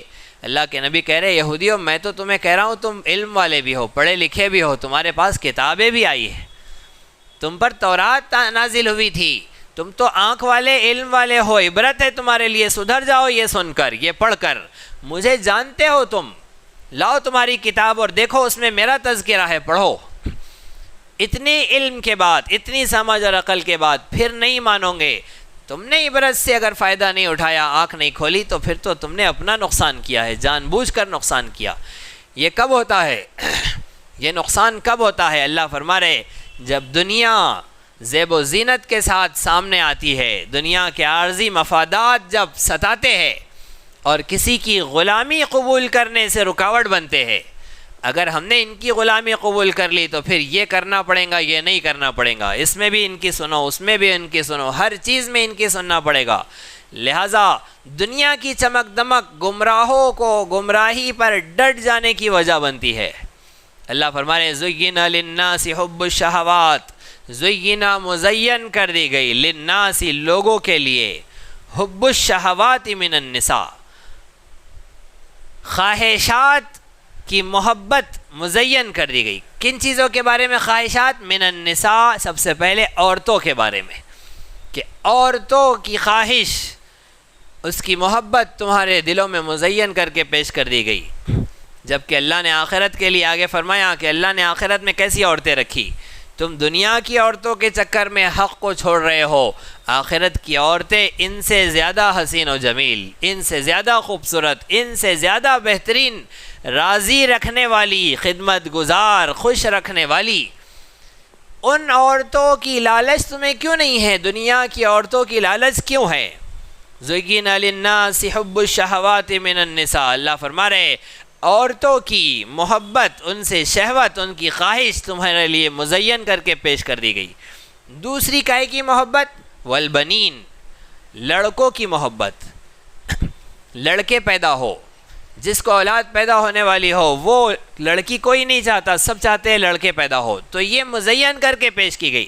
جو مومن ہوتا ہے، جو رسول پاک کے فرمان پر عمل کرتا ہے، اس کو اپنے لیے نجات کا اور رہنما اصول مانتا ہے، وہ خواہش کرتا ہے بیٹی پیدا ہو۔ جہاں بیٹی پیدا ہو وہاں پہلے مبارک بادیہ ہوتی ہے، اس لیے کہ رسول پاک صلی اللہ علیہ وسلم نے فرمایا وہ ماں مبارک ہے جس کے بطن سے پہلی اولاد بیٹی پیدا ہو، تو وہ مومن ہوتا ہے، وہ رسول پاک صلی اللہ علیہ وسلم کا غلام ہوتا ہے، جس کی خواہش اور چاہت ہوتی ہے کہ ہاں ہمیں بیٹی پیدا ہو۔ ورنہ تو بل بنین، اللہ کہہ رہے کہ بیٹوں کی محبت یہ مزین کر کے دلوں کے اندر پیدا کر دی گئی۔ والقناطیر المقنطرہ، قنطار کی جمع قناطیر، اس کے معنی ہوتے المال الکثیر، بہت سارا مال، تو بہت سارے مال کی محبت۔ اور مقنطرہ کسے کہتے ہیں؟ مقنطرہ ڈھیر، یعنی مال کا ڈھیر لگ جانا تمہیں پسند ہے۔ پرانے زمانے میں جب سونے چاندی کے سکے ہوتے تھے، درہم و دینار ہوتے تھے، اس وقت بینک وغیرہ نہیں ہوتے تھے، گھروں ہی میں مال جمع کر کے رکھا جاتا تھا، ادھر چاندی کا، ادھر سونے کا، سکوں کا ڈھیر لگا ہوا ہوتا تھا، تھیلوں میں بند کر کے اسے باندھ کر رکھا جاتا تھا۔ تو اللہ فرما رہے کہ ڈھیر سارا سونا، ڈھیر سارا چاندی تمہیں بہت پسند ہے، ایسا اٹھاتے ہو، ایسے ڈالتے ہو، ایسے اٹھاتے ہو، ایسے ڈالتے ہو، یہ ہاتھ سے وہ ہاتھ سے، اور خوش ہوتے ہو کہ میرے پاس اتنا سونا، اتنا چاندی۔ والقناطیر المقنطرہ، تو ڈھیروں سونے چاندی اور مال کی محبت تمہارے دلوں میں مزین کر دی گئی۔ من الذهب، سونا، والفضہ، چاندی، والخیل المسومہ، اور نشانات لگے ہوئے گھوڑوں کی محبت تمہارے دلوں میں ڈال دی گئی۔ اس زمانے میں سواری گھوڑا ہوتا تھا، اور جو گھوڑا اعلیٰ نسل کا ہوتا تھا اس کے کان پر، اس کے بالوں پر، اس کے سر پر نشان بنایا جاتا تھا، خاص نشان جو اس کے اصیل ہونے کی، اس کے اونچی نسل سے ہونے کی علامت اور نشانی ہوتا تھا۔ تو والخیل المسومہ، اسے کہتے ہیں مسومہ، اور مسومہ کا دوسرا معنی ہے وسیم سے مسومہ، یعنی خوبصورت، خوبصورت خوبصورت صحت مند گھوڑے، تندرست توانا اور خوبصورت گھوڑوں میں کیسی خوبصورتی رہتی ہے. ہم آپ اس زمانے میں ہمارے پاس گھوڑے تو نہیں ہیں لیکن انٹرنیٹ ہے، اس میں گھوڑوں کی تصویریں اگر سرچ کرے اور دیکھے تو نگاہیں ہٹتی نہیں ہیں. کیسے خوبصورت خوبصورت گھوڑے. اللہ پاک نے کیسا جانور بنایا ہے کہ اس کی کتنی نسلیں، کتنی قسمیں اور کیسی عجیب و غریب خوبصورتیاں. اور خوبصورتی نہیں، اس کے ناز و انداز، اس کے نخرے اور اس کا اٹھلانا لہرانا، اس کا بالوں کو گھمانا اور اس کا قدموں کو اٹھانا اور پھر زمین پر پٹکنا اور دھول کو اڑاتے ہوئے ادھر سے ادھر بھاگنا. یہ ایسی خوبصورتی ہے کہ گھوڑوں کے مالکوں کے لیے تو ایک فخر کا، ایک غرور کا اور اپنے لیے عزت نفس کی ایک وجہ ہوتی تھی کہ دیکھو ہمارے پاس یہ ہے. ہمارے پاس تو گاڑیوں کا دور ہے، یہ گاڑیوں کے دور میں بھی ہم اپنی گاڑیوں پر فخر کرتے ہیں کہ ہمارے پاس فلاں کمپنی کی گاڑی ہے اور وہ ہے. لیکن گھوڑوں کے سامنے ان کی کیا حیثیت ہے، گھوڑوں کے سامنے ان کی کیا خوبصورتی ہے. گھوڑے کی وفاداریاں اور گھوڑے کی خوبیاں اور صفات وہ بہت ہی اعلیٰ ہے. بس اس میں ضرورت پوری ہو سکتی ہے، ان گاڑیوں کے ذریعے سے شوق پورے ہو سکتے ہیں. گھوڑے کی یہ برابری نہیں کر سکتے. تو والخیل المسومہ، نبی صلی اللہ علیہ وسلم نے گھوڑوں کی تعریف فرمائی ہے. آپ نے فرمایا کہ گھوڑوں کی پیشانی میں برکت رکھی ہے اللہ پاک نے. اس کی پیشانی میں برکت ہے. نیک شگون لیا جاتا ہے. انسان کوئی مصیبت اور پریشانی میں ہو، کسی گھبراہٹ کے عالم میں ہو اور اچانک گھوڑا نظر آ جائے تو وہ نیک شگون لے سکتا ہے کہ ارے اب برکت آ گئی، میری مصیبت ٹل جانے کا، ختم ہو جانے کا موقع آ گیا. ایسی چیز گھوڑا ہوتا ہے کہ وہ آیا ہے ادھر سے دوڑتا ہوا اور ادھر خوشیاں آ گئی ہے، ادھر برکتیں آ گئی ہے، رحمتیں آ گئی ہے. اللہ کہہ رہے کہ گھوڑوں کی محبت تمہارے دلوں میں مزین کر دی گئی، تمہارے سامنے پیش کر دی گئی. والانعام، اور چوپاؤں کی محبت. سورہ انعام ایک مستقل صورت ہے قرآن کریم میں جس کے اندر جانور اور چوپاؤں کا تذکرہ ہے. والحرث، اور کھیتی باڑی کی محبت. اب وہاں یہ نعمتیں تھیں اس لیے اللہ پاک نے یہ باتیں بیان فرمائی. ان سب میں ہم ہمارے زمانے کی نعمتوں کو دیکھ سکتے ہیں. بنگلوں کی محبت، کوٹھیوں کی محبت اور باغات کی محبت، بڑی بڑی گاڑیوں کی محبت تمہارے دلوں کے اندر ڈال دی گئی. بینک بیلنس کی محبت تمہارے دلوں کے اندر ڈال دی گئی. ذالک متاع الحیات الدنیا، اللہ اس کی حقیقت کو بیان کر رہے ہیں. یہ دنیا کی زندگی کا سامان ہے. متاع ہے. متاع کسے کہتے ہیں؟ متاع کا ترجمہ ڈکشنری میں ہوتا ہے سامان. لیکن کون سا سامان؟ سامان تو قیمتی بھی ہوتے ہیں، سامان دل لگانے کے بھی ہوتے ہیں، سامان بہت سارے ہوتے ہیں. اللہ کے نبی نے فرمایا ہے قیمتی سامان ایسا سامان جس کی حفاظت کرو، جسے سنبھال کر رکھو، جس سے دل لگاؤ. ایک سامان کے بارے میں اللہ کے نبی نے فرمایا، وہ کون سا سامان ہے؟ الدنیا کلھا متاع. اللہ کے نبی نے فرمایا دنیا ساری کی ساری ایک سامان ہے، استعمال کی چیز ہے. لیکن خیر متاع الدنیا، اس ساری دنیا کا سب سے قیمتی سامان، سب سے بہترین متاع جس سے دل لگاؤ، جس کی قدر کرو، جسے سنبھال کر رکھو، وہ ہے المرأۃ الصالحہ، نیک بیوی. تو سارے سامان میں نیک بیوی کی اللہ کے نبی صلی اللہ علیہ وسلم نے بڑی قدر و قیمت بیان فرمائی. اور دنیا کو کیا فرمایا؟ باقی دنیا کو کہا کہ یہ متاع ہے. متاع کے معنی کیا ہے؟ عربی زبان کے لغت کے جو امام ہوتے ہیں، ڈکشنری کے جو امام ہوتے ہیں، جنہوں نے الفاظ کے معنی متعین کیے، وہ بہت بڑے لوگ ہوتے ہیں. اور ان کے سارے مفسرین پر، مترجمین پر، سب پر احسان ہے. آج مفسرین تفسیر کر رہے ہیں، بڑی بڑی کتابیں لکھ رہے ہیں، ان پر سب پر کس کا احسان ہے؟ وہ جس نے قرآن کے لفظ کے میننگ طے کیے کہ اس کا یہ مطلب ہے یہ زبان میں، یہ مطلب ہے یہ زبان میں. یہ کیسا طے ہوتا ہے؟ عرب کے قبیلوں میں، گاؤں دیہات میں جا کر وہ لوگ کان لگا کر سنتے تھے کہ یہ لفظ کون استعمال کر رہا ہے. جیسے ہی کوئی لفظ ایسا استعمال ہوا جو قرآن میں آیا ہے تو فوری تلاش کرتے تھے، دوڑتے تھے کہ وہ لفظ انہوں نے کس چیز کے لیے استعمال کیا ہے، پھر لکھتے تھے کہ اس کا یہ مطلب ہے، اس کے یہ معنی ہے. ایسے ہی ایک لغت کے امام ایک دیہات میں لفظ متاع کا معنی پتہ کرنے کے لیے گئے. سامان تو ہے ٹھیک ہے، لیکن کون سا سامان؟ عرب کون سے سامان کو متاع کہتے ہیں؟ اب وہ گئے ہیں اپنا کھانا پانی توشہ سب لے کر اور گھوم رہے ہیں لوگوں کے الفاظ کی طرف، ان کے کان لگے ہیں کہ کون متاع لفظ استعمال کرتا ہے۔ اچانک ان کے کان پر ایک صدا آئی، ایک آواز آئی، ایک بچی چلا رہی ہے، یا اماں، اے امی، جال قطمیر، کتا آیا، واخذ المتاع، اور متاع لے گیا، ثم تبارک علی الجبل، پھر پہاڑ پر جا کر بیٹھ گیا۔ جال قطمیر واخذ المتاع ثم تبارک علی الجبل، کتا متاع لے کر گیا تو بچی اماں کے پاس، اماں بچی کے پاس، اور یہ مولوی صاحب کتے کے پاس پہاڑ پر، کہ وہ کیا لے کر گیا ہے آخر، میں دیکھوں تو کہ بچی نے متاع کس کے لیے استعمال کیا۔ جیسے ہی پہاڑ پر چڑھ کر انہوں نے دیکھا تو کتا وہ کپڑا لے کر بیٹھا ہوا تھا جو کچن ٹیبل پر پوچھا مارنے کے لیے رکھا جاتا ہے۔ شوربہ ابل گیا، دودھ ابل گیا، تیل گر گیا، مرچ مسالہ کٹنگ میں سب چیزوں میں پھیل گیا۔ اب اس کو پوچھنے کے لیے، صاف کرنے کے لیے جو کپڑا رکھا جاتا ہے، کتا اس کپڑے میں گوشت کی خوشبو سونگھ کر وہ لے کر بھاگا تھا۔ اسے وہ بچی نے متاع کہا۔ تو عرب متاع کس کے لیے استعمال کرتے ہیں؟ ایسا کپڑا، بچے نے کہیں پیشاب کر دیا، پاخانہ کر دیا تو وہ کپڑا اٹھا کر بھی نہیں رکھتے وہاں پر۔ وہ ایسا کپڑا ہوتا ہے کہ پیشاب پاخانہ بھی جس سے صاف نہیں کیا جاتا ہے، اسے قرآن کہتا ہے وَمَا الْحَيَاةُ الدُّنْيَا إِلَّا مَتَاعُ الْغُرُورِ، کہ دنیا کی زندگی متاع ہے۔ اور کون سا متاع؟ غرور، دھوکے کا متاع۔ وہ متاع تو بھی کام کا متاع ہے جو کچن میں صاف کیا جاتا ہے، ایک متاع دنیا ہے جو متاع الغرور ہے، دھوکے کا متاع ہے۔ ذَلِكَ مَتَاعُ الْحَيَاةِ الدُّنْيَا، یہ زیب و زینت، یہ عورتیں، یہ بچے، یہ ڈھیروں سونے چاندی کے خزانے، اور یہ گھوڑے، اور یہ کھیتیاں، اور یہ جانور، یہ سب کا سب متاع ہے۔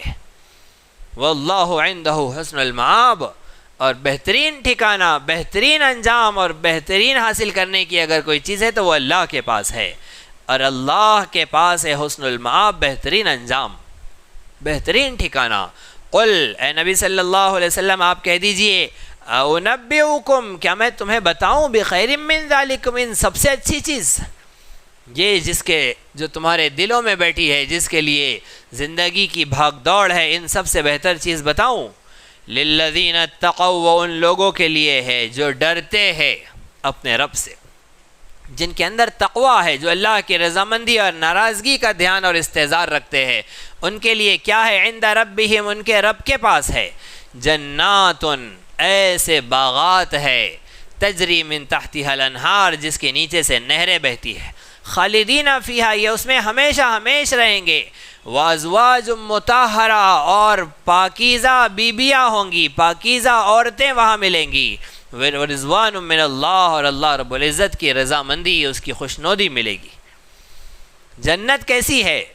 جنت کا بنانے والا اللہ ہے، اور خود اللہ نے جنت کی تعریف کی۔ اللہ نے دنیا کی کبھی تعریف نہیں کی، اللہ نے دنیا بھی بنائی، لیکن دنیا کے بارے میں اللہ رب العزت نے اس کی حقارت کو، اس سے دل نہ لگانے کے لیے اس کی بے حیثیتی کو جگہ جگہ بیان کیا۔ جنت کی ترغیب دی اللہ رب العزت نے۔ جنت کیسی بنائی؟ جنت میں باغات ہوں گے، وہ باغ میں پھل ہوں گے۔ پھل کیسے ہوں گے؟ پھل موسمی نہیں ہوں گے، ہمارے یہاں موسم کے پھل ہوتے ہیں، کوئی پھل ہمیں کتنا ہی پسند ہو، موسم ختم، پھل ختم۔ جنت میں کوئی موسم نہیں ہوگا کسی پھل کا، سدا بہار ہوگا۔ جنت کے باغات سدا بہار، ہر وقت وہ پھل نصیب ہوں گے، لا مقطوعہ۔ اللہ فرما رہے ہیں کہ پھلوں کا آنا کبھی بند نہیں ہوگا، وہ برابر آتے رہیں گے۔ اور کیسے آئیں گے؟ ابھی توڑا ہے اور دیکھتے دیکھتے وہاں پر پھر واپس پھل آ گیا ہے۔ ولا ممنوعہ، کسی کو روکا نہیں جائے گا کسی پھل کے توڑنے سے۔ جنت کے پھل جب پیش کیے جائیں گے، جنتی کہیں گے ارے یہ دوپہر میں تو کھائے ہم نے۔ فرشتے کہیں گے کھا کر تو دیکھو، ڈالو تو صحیح منہ میں۔ جیسے ہی کھائیں گے تو کہیں گے ارے یہ وہ نہیں ہے۔ کیوں؟ اس لیے کہ اس کا مزہ الگ ہے، اس کا مزہ الگ ہے۔ صورت اگر ایک جیسی ہو تو مزہ الگ ہوگا۔ اللہ رب العزت وہاں نئے نئے قسم کے، ہر پھل کا الگ مزہ، ہر دفعہ کھانے میں الگ مزہ۔ اللہ رب العزت ایسی نعمتیں وہاں عطا فرمائیں گے۔ وہاں جنت میں پیشاب پاخانہ نہیں ہے، ضرورت کے لیے جانا ہے، بھاگنا ہے، پریشانی ہے، پیشاب پاخانہ وہاں پر نہیں ہوگا، وہاں نہ ناک میں بلغم پیدا ہوگا نہ حلق میں بلغم پیدا ہوگا، بالکل یہ چیزیں نہیں ہوں گی۔ پھر کیا ہوگا؟ انسان کھائے گا، پیٹ بھر کر کھائیں گا کہ اللہ کے نبی سے پوچھا گیا، صحابہ نے جب پوچھا اللہ کے نبی نے فرمایا ایک جنتی ایک آدمی کا نہیں 100 آدمیوں کا کھائے گا۔ ہمارے پاس 2 آدمی تک 3 آدمی تک جا سکتے ہیں نا، ایک 3 کا کھا سکتا ہے، 2 کا کھا سکتا ہے، جنت میں 100 آدمیوں کے برابر کھائیں گا۔ اور پھر کیا ہوگا؟ پسینہ آئے گا، ایسا پسینہ آئے گا جس میں کستوری کی خوشبو ہوں گی، ایک ڈکار آئیں گی، ایسی ڈکار آئیں گی جس میں کستوری کی خوشبو ہوں گی، اور سب ہضم۔ پھر کھائیں گا، بھوک نہیں لگیں گی جنت میں، بھوک مشقت کی چیز ہوتی ہے، بغیر بھوک کے انسان صرف ٹیسٹ کے لیے کھائیں گا، صرف مزے کے لیے کھائیں گا، اور 100 آدمیوں کے برابر کھائیں گا، اتنا زیادہ، اور ضرورت کے لیے جانا نہیں ہے، کوئی پریشانی نہیں ہے، موسم خراب نہیں ہونا ہے، خوشبودار ڈکار ہوں گی، خوشبودار پسینہ خوشبودار ڈکار، خوشبودار پسینہ، اور سارا کا سارا ہضم ہو رہا ہے، اور اللہ رب العزت یہ ساری نعمتیں وہاں عطا فرمائیں گے۔ عورتیں کیسی ملیں گی؟ ایک ادنا جنتی کو 70 حوریں ملیں گی۔ یہ حور کون سی ہوں گی؟ لوگوں نے کہا کہ دنیا میں جو مشرکین کی نابالغ بچیوں کے انتقال ہو جاتے ہیں، غیر مسلموں کی نابالغ بچیوں کے انتقال ہو جاتے ہیں، جنت میں وہ حور ہوں گی، لیکن ایسا نہیں ہے۔ اللہ کے نبی نے فرمایا کہ حور مشک سے بنائی جائیں گی، مشک و عنبر سے حور بنائی جائیں گی، جیسے انسان مٹی سے بنا ہے، جنت کی حور کا گارا مشک و عنبر کا ہوگا، وہ ایسی خوبصورت ہوں گی کہ جب وہ کوئی چیز کھائیں گی تو اس کے حلق سے اترتے ہوئے نظر آئیں گا کہ اس نے کیا کھایا ہے، گلے سے دیکھنے والے کو نظر آئیں گا۔ اللہ کے نبی نے فرمایا جنت کی حور اگر دنیا کے کڑوے سمندروں میں تھوک دے ایک بار تو یہ کڑوے سمندر میٹھے ہو جائے۔ اللہ کے نبی نے فرمایا جنت کی حور اگر ایک ناخن آسمان سے باہر نکال لے تو ساری زمین روشن ہو جائے، ساری کائنات روشن ہو جائے۔ تو اللہ رب العزت جنت میں ازواج مطہرہ ایسی حوریں عطا فرمائیں گا، ورضوان من اللہ، اور ان سب سے بڑھ کر اللہ کے رضا ہوں گی، اللہ کی خوشنودی ہوں گی۔ بندے کو جنت میں ساری نعمتیں مل جائیں گی، وہ اتنا خوش ہوگا، انتہا نہیں رہیں گی خوشی کی۔ سالوں گزر جائیں گے، جب حور سامنے آئیں گی تو سالوں گزر جائیں گے، وہ ٹکی باندھ کر دیکھتا رہیں گا، بس پلک نہیں جھپک سکیں گا، آنکھ نہیں بند ہوں گی اس کی۔ سالوں گزرنے کے بعد وہ ہوش میں حور ہی لے کر آئیں گی، ایک لگائیں گی اور کہیں گی بس صرف دیکھنے سے کام نہیں ہوتا ہے۔ اللہ رب العزت ایسی خوبصورت حور پیدا فرمائیں گا۔ تو جنت کی ساری نعمتوں سے فائدہ اٹھا لینے کے بعد اب ایک موقع آئے گا جب جنتی بیٹھے ہوں گے اپنے محل میں، خوش ہوں گے، ساری نعمتوں سے فائدہ اٹھا چکے ہوں گے۔ اب اللہ پاک ان سے بات فرمائیں گا، اللہ کہیں گا جنتیو تم خوش ہو؟ جنتی کہیں گے اللہ بہت خوش، سب کچھ مل گیا؟ ہاں اللہ سب مل گیا، اور کچھ چاہیے؟ اب کیا چاہیے اللہ؟ اب تو سب مل گیا ہے۔ اللہ پاک فرمائیں گے اب ان سب سے بڑی چیز ملنے والی ہے، تو سب کے سب حیران اور دنگ ہوں گے کہ اللہ اب کیا ملنے والا ہے۔ اللہ پاک اعلان فرمائیں گے کہ میں تم سے راضی ہو گیا، اب کبھی تم سے ناراض نہیں ہوں گا۔ اس وقت جنتیوں کی خوشی کا جو عالم ہوگا کہ ہمارے اللہ ہم سے راضی ہو گئے، اب وہ کبھی ناراض نہیں ہوں گے۔ دنیا میں جو کچھ ملا تھا، آخرت میں جنت میں جو کچھ ہمیں ملا ہے، یہ سب جس ذات نے عطا کیا ہے وہ ہم سے راضی، ہم سے خوش ہے، کبھی ناراض نہیں ہوں گا۔ ان کی خوشی کا وہ عالم ہوگا کہ جنت کی ساری نعمتیں اس اعلان کے بعد پھیکی نظر آئیں گی۔ واللہ بصیر بالعباد، اللہ فرما رہے ہیں کہ اللہ اپنے بندوں کو دیکھ رہا ہے۔ تو اللہ کے بندے کون ہیں جن کو یہ نعمتیں ملیں گی، یہ انعامات ملیں گے؟ الذین، جو یقولون کہتے ہیں ربنا، اے ہمارے رب، اننا، بے شک ہم، آمنا، ایمان لائے، اے ہمارے رب ہم ایمان لائے، فاغفر لنا، ہمیں ذنوبنا، ہمارے گناہوں کو معاف کر دے، وقنا عذاب النار، ہمیں جہنم کے عذاب سے بچا لے. جن کی یہ دعائیں ہیں اور ان کی صفات کیا ہے؟ الصابرین، مشقتوں پر، تنگیوں پریشانیوں پر صبر کرتے ہیں. والصادقین، سچ بولتے ہیں. والقانتین، اطاعت گزار ہے. والمنفقین، خرچ کرتے ہیں، اللہ کی راہ میں خرچ کرتے ہیں. والمستغفرین بالاسحار، اور صبح سحر کے وقت اللہ سے اپنے گناہوں کی معافی مانگتے ہیں. تو استغفار تو 24 گھنٹے ہے، لیکن ایک خاص وقت ہوتا ہے، سحر کا وقت، صبح کا وقت، جب اللہ رب العزت آسمان دنیا پر تشریف لاتے ہیں اور اعلان ہوتا ہے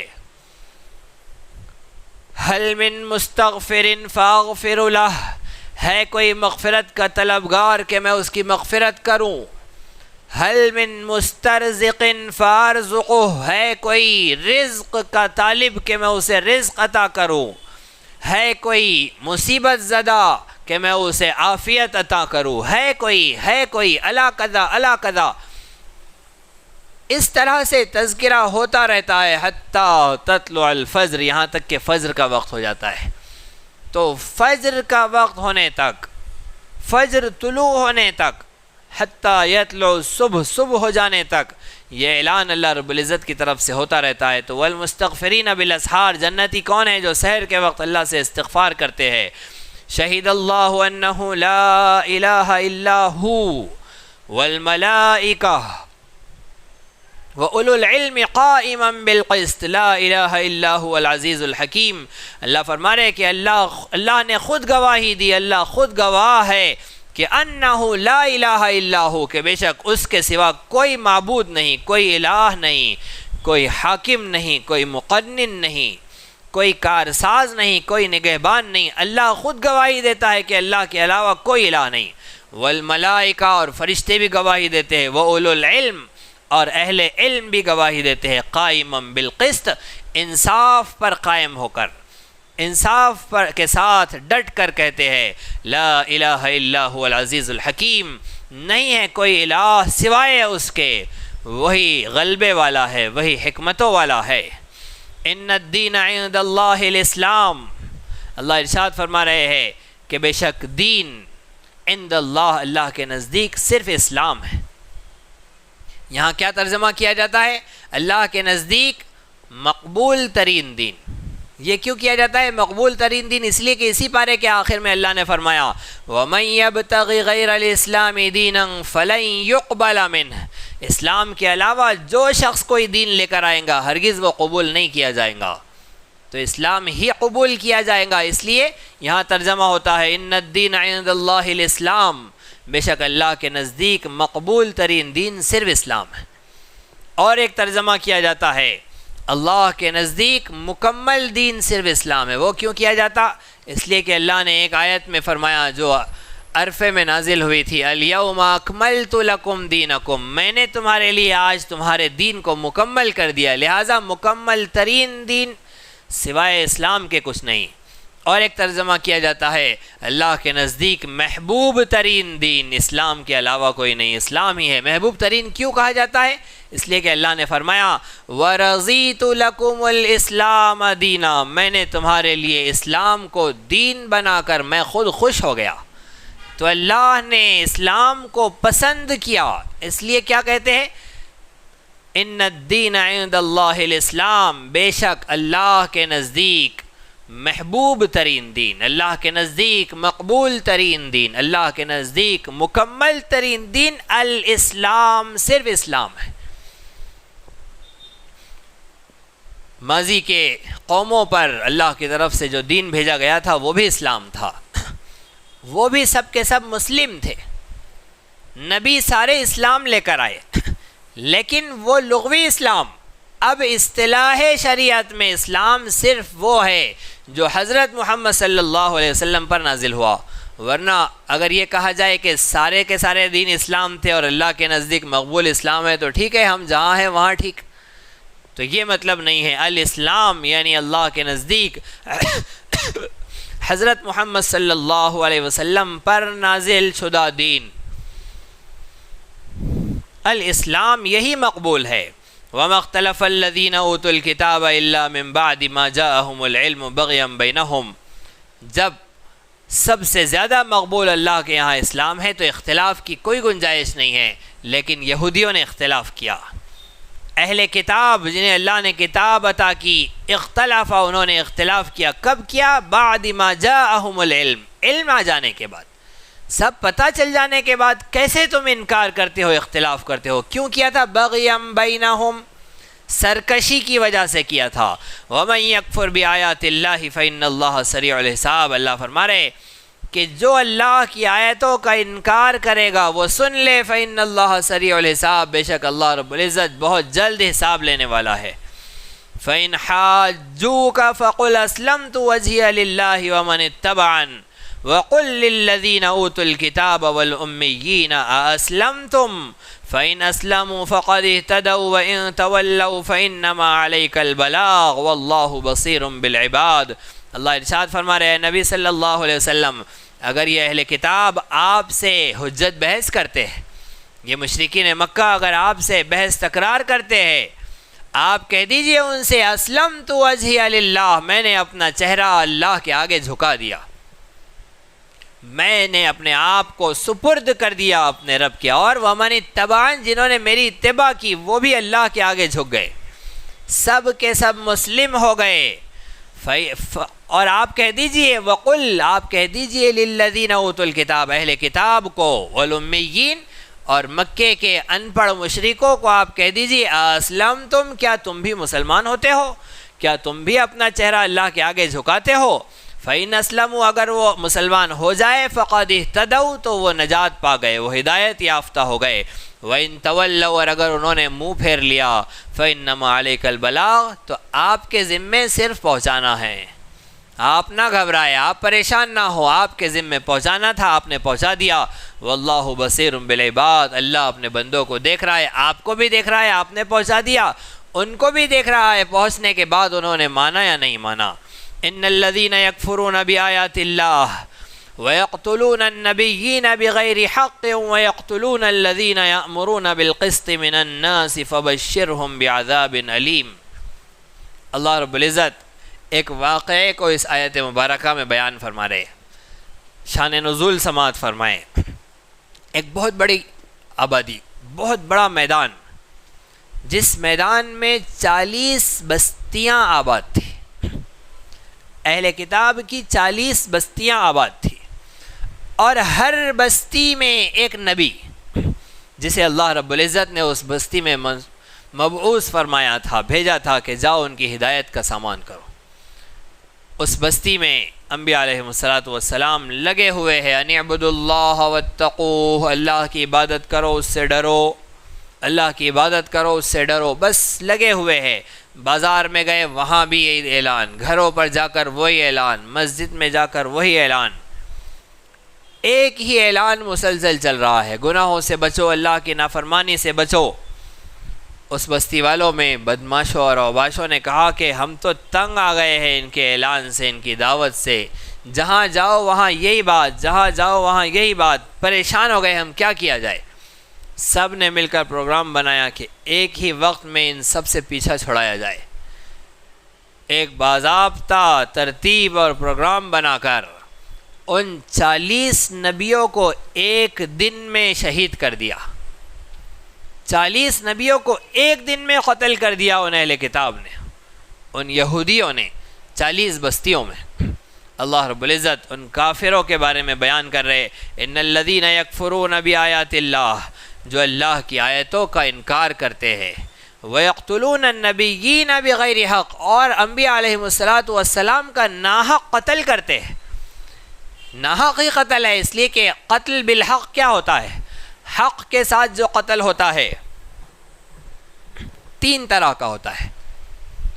3 وجوہات کی بنا پر قتل کرنا جائز ہے، حق ہے اس کے علاوہ نہیں. اور کون قتل کرے گا؟ وہ اسلامی مملکت کریں گی، قاضی شریعت طے کریں گا، وہ اجازت دیں گا، حکم دیں گا کہ ان کو قتل کرو. 3 لوگ. سب سے پہلا مرتد، جس نے اسلام چھوڑ دیا، مسلمان تھا پھر گیا. 3 دن اسے موقع دیا جائے گا کہ تمہیں کیا غلط فہمی ہوئی ہے کیا مسئلہ ہے, کیوں تم نے اسلام چھوڑا, آؤ اور دلیلیں سنو, تمہارے مسئلے کو رکھو, تمہیں سمجھایا جائے گا کہ تم کیوں ایسی حرکت کر رہے ہو.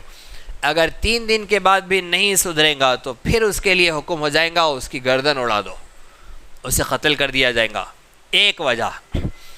دوسری وجہ شادی شدہ تھا, پھر اس نے زنا کیا تو شادی شدہ شخص کو پتھروں سے مار مار کر قتل کر دیا جائے گا, یہ ایک قتل بالحق ہوتا ہے. اور تیسرا ہوتا ہے کسی کو جان بوجھ کر قتل کیا, کسی مسلمان کو جان بوجھ کر قتل کیا, اب اس کے قتل کے بدلے میں قصاص میں اسے قتل کیا جائے گا, یہ تیسرا حق. تو یہ 3 ہے بس, اس کے علاوہ جو قتل ہوگا وہ ناحق ہوگا. اللہ رب العزت ارشاد فرما رہے کہ نبیوں کو تو تم نے ناحق قتل کیا, نبی پر تو یہ تینوں چیزیں نہیں آتی. نبی مرتد نہیں ہوا, نبی سے زنا نہیں ہوا, نبی نے ناجائز ناحق کسی کو قتل نہیں کیا, پھر تم نے ان نبیوں کو قتل کر دیا, یہ ناحق قتل تھا. وَيَقْتُلُونَ الَّذِينَ يَأْمُرُونَ بِالْقِسْطِ مِنَ النَّاسِ, پھر کیا ہوا, ان نبیوں کے دفاع کے لیے 170 لوگ آئے, 170 لوگ ان نبیوں کے دفاع کے لیے آئے تو انہوں نے انہیں بھی قتل کر دیا. اللہ کہہ رہے وَيَقْتُلُونَ الَّذِينَ يَأْمُرُونَ بِالْقِسْطِ مِنَ النَّاسِ, اور قتل کرتے ہیں ان لوگوں کا جو انصاف کا حکم کرتے ہیں. لوگوں میں سے یہ 170 جو انصاف کا حکم کرنے کے لیے اٹھ کر آئے تھے انہیں بھی قتل کر دیا. ایسے یہودیوں کو, ایسے قتل کرنے والوں کو اللہ انہیں کافر کہہ رہا ہے. یکفرون, ایسے کافروں کو خوشخبری سنا دیجئے. فبشرہم بعذاب علیم, انہیں تکلیف دہ عذاب کی خوشخبری سنا دیجئے. تو خوشخبری تو نہیں ہوتی ہے عذاب کی, لیکن یہ تانا دیا جا رہا ہے کہ یہ خوشخبری ہی ہے ان کے لیے, انہیں جہنم کی خوشخبری سنا دیجئے. اولئک الذین حبطت اعمالہم فی الدنیا والآخرہ, یہ وہ لوگ ہیں جن کے اعمال دنیا اور آخرت میں ضائع ہو گئے. وہ جنہوں نے قتل کیا تھا نبیوں کو, ان میں مسلمان بھی تھے جو ان نبیوں کا کلمہ پڑھتے تھے, جو ان نبیوں پر ایمان لائے تھے, لیکن ان کی سازشوں کا شکار ہو کر اور دعوت سے, نیکی کی نصیحت سے تنگ دل بد دل ہو کر نبی کے قتل پر آمادہ ہوئے اور ان کے قتل میں شریک ہوئے. اللہ کہہ رہے کہ ان کے سب اعمال حبط ہو گئے, ضائع ہو گئے.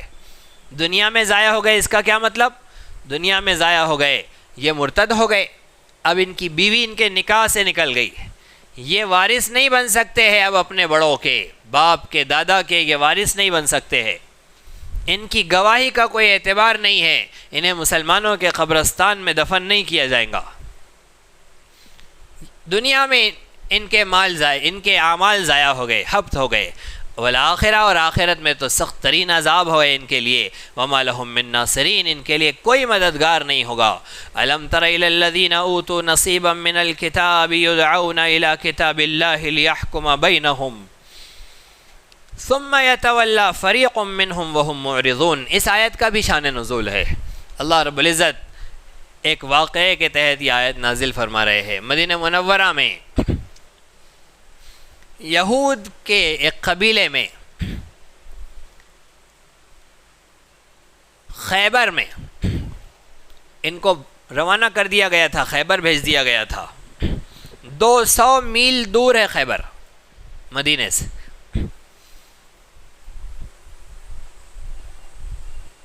ایک مالدار شخص نے ایک مالدار عورت سے, سردار شخص نے ایک سردار عورت سے زنا کر لیا. لوگوں نے شور ہنگامہ کر دیا کہ ہم غریب اگر زنا کرے, ہم سے گناہ ہو جائے تو بڑی پکڑ جھکڑ کرتے ہو, ہمیں سزائیں دیتے ہو, ہمارے لیے قانون بیان کرتے ہو. مالداروں کے لیے نہیں ہے تمہارے پاس قانون, سرداروں کے لیے نہیں ہے. مذہبی رہنماؤں نے چشم پوشی کر لی, آنکھ بند کر لی, سنی انسنی کر دی, اس دوسرے مسائل, دوسرے تماشے اٹھا دیے تاکہ اس پر سے نظر ہٹ جائے لوگوں کی. لیکن پبلک تھی کہ ماننے کو تیار نہیں. انہوں نے کہا کہ نہیں, انہیں بھی سزا دی جانی چاہیے, ان کے لیے بھی قانون بننا چاہیے. جیسے ہی یہ بات چیت ہوئی, لوگوں نے کہا کہ ہمیں تو انہیں سزا نہیں دینا ہے, اب کیا کیا جائے. ایک کام کرتے ہیں, ہمارے پاس سخت ترین قانون ہے. مسلمانوں کے نبی محمد, ان کے پاس جاتے ہیں صلی اللہ علیہ وسلم, ان کے پاس ہم سے نرم قانون ہے, ان کے پاس بہت سارے قوانین میں نرمی ہے, ان کے پاس جا کر ان سے فیصلہ کروا لیتے ہیں. اب 200 میل آئے وہاں سے. فدق میں رہنے والا عبداللہ ابن سوریہ جو تورات کا بڑا عالم تھا، ایک آنکھ سے کانا تھا لیکن تورات اسے یاد تھی، بڑا دماغدار بڑا شاطر تھا، وہ بھی آیا. سب کے ساتھ نبی صلی اللہ علیہ وسلم کے پاس آئے، آپ سے ملاقات کے لیے وقت مانگا. کچھ تو نبی صلی اللہ علیہ وسلم کے پاس پہنچے اور کچھ منافقین کے گھروں میں جا کر ٹھہر گئے.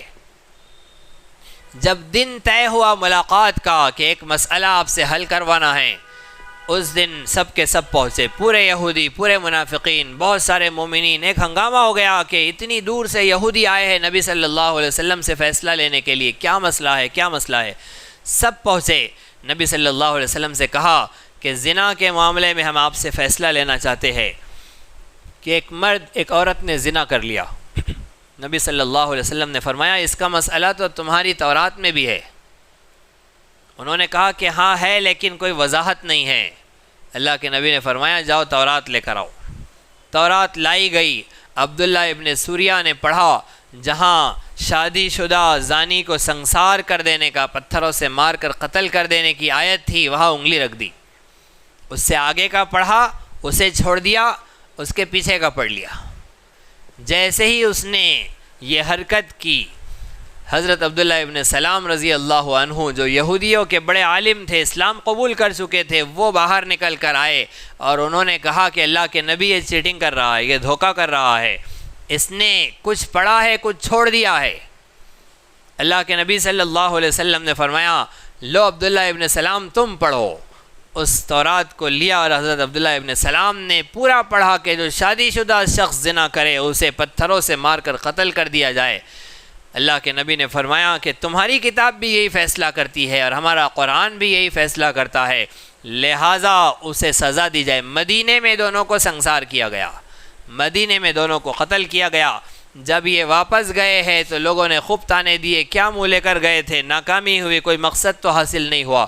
اس سے اچھا تھا یہیں سزا دے دیتے، کم از کم لوگوں کو معلوم نہیں پڑتا.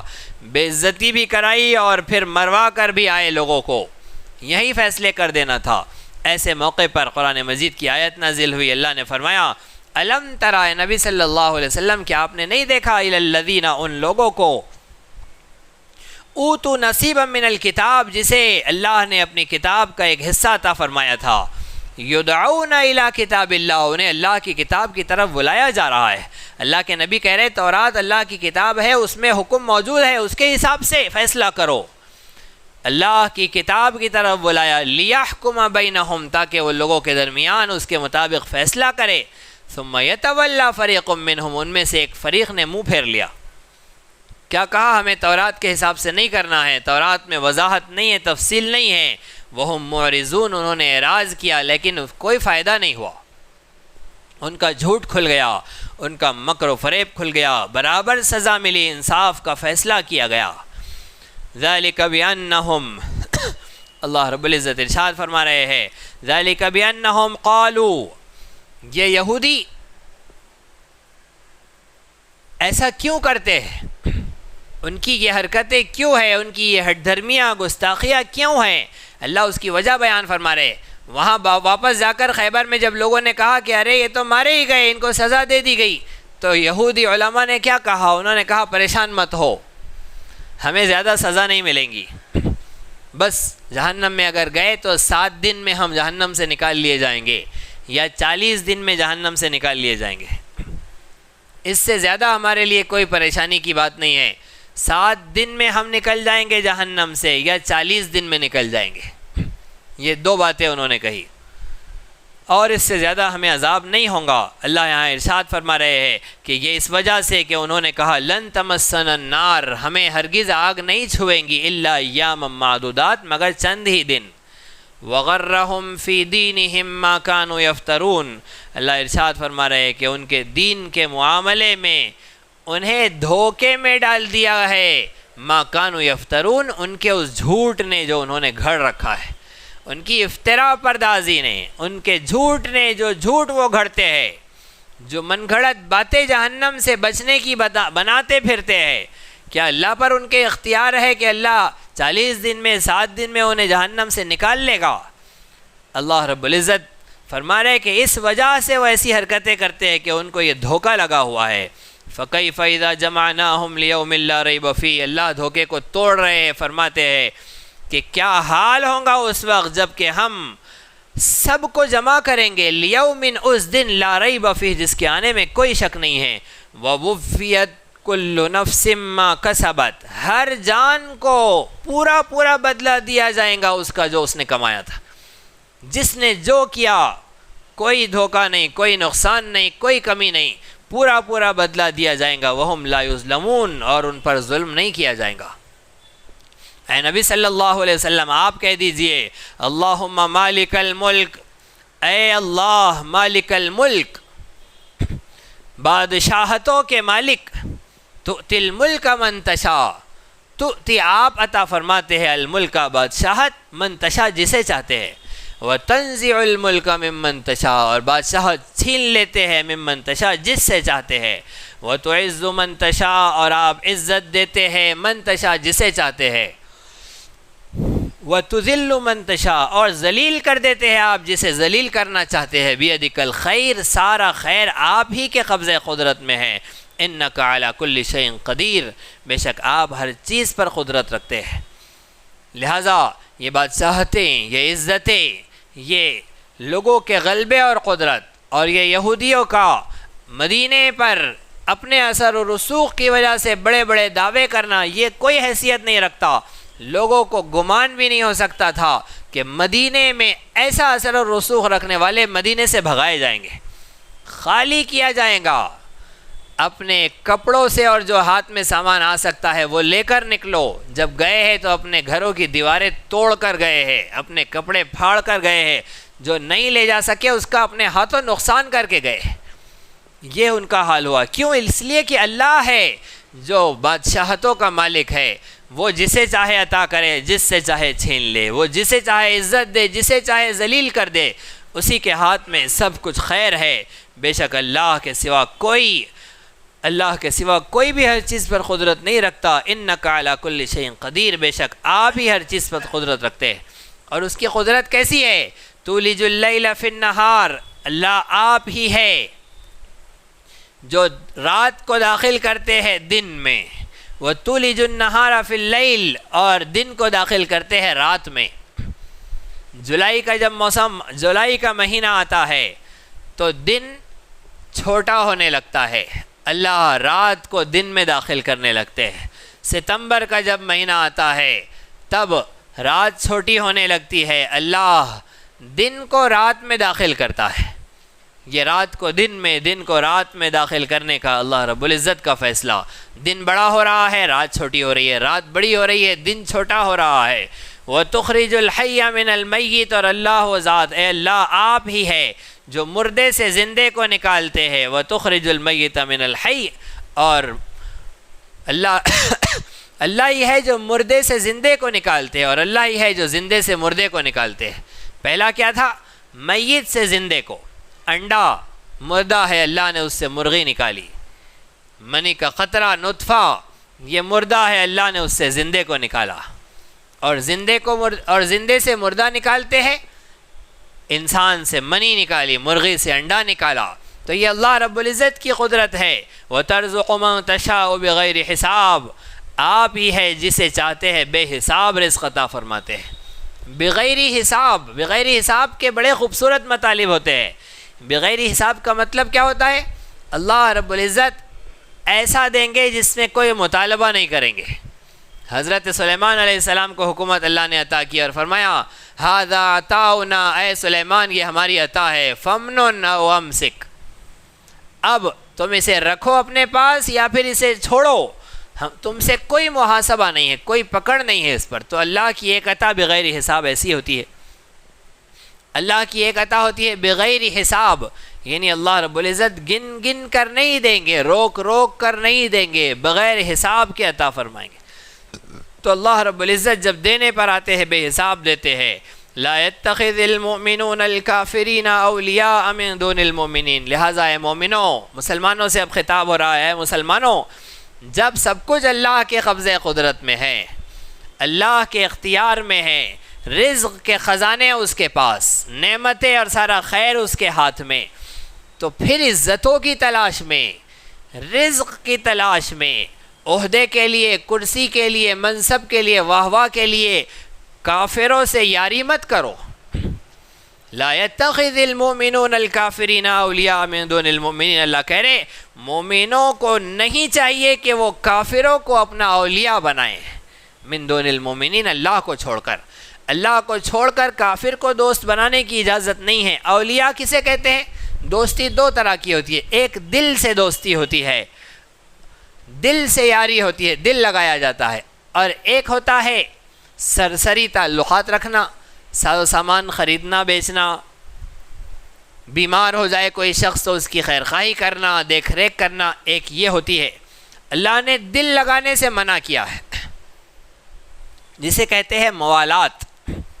ترک موالات ایک باب ہے اسلام کا، کفار سے، یہود و نصارہ سے دل سے دوستی نہ کی جائے، اپنے راز ان کے سامنے نہ کھولے جائے، موالات۔ اور دوسری چیز ہوتی ہے مدارات۔ مدارات کا مطلب کیا ہوتا ہے؟ دعوتیں دینا، اپنے گھروں پر بلانا، ان کے ساتھ وقت گزارنا، اپنے کاموں میں انہیں شریک کرنا، مدارات۔ اللہ رب العزت نے اس سے منع کیا کہ مدارات بھی نہیں ہونی چاہیے یہودیوں کے ساتھ۔ ہاں مساوات ہوتی ہے، تیسری مساوات کی اجازت ہے، مساوات رکھو۔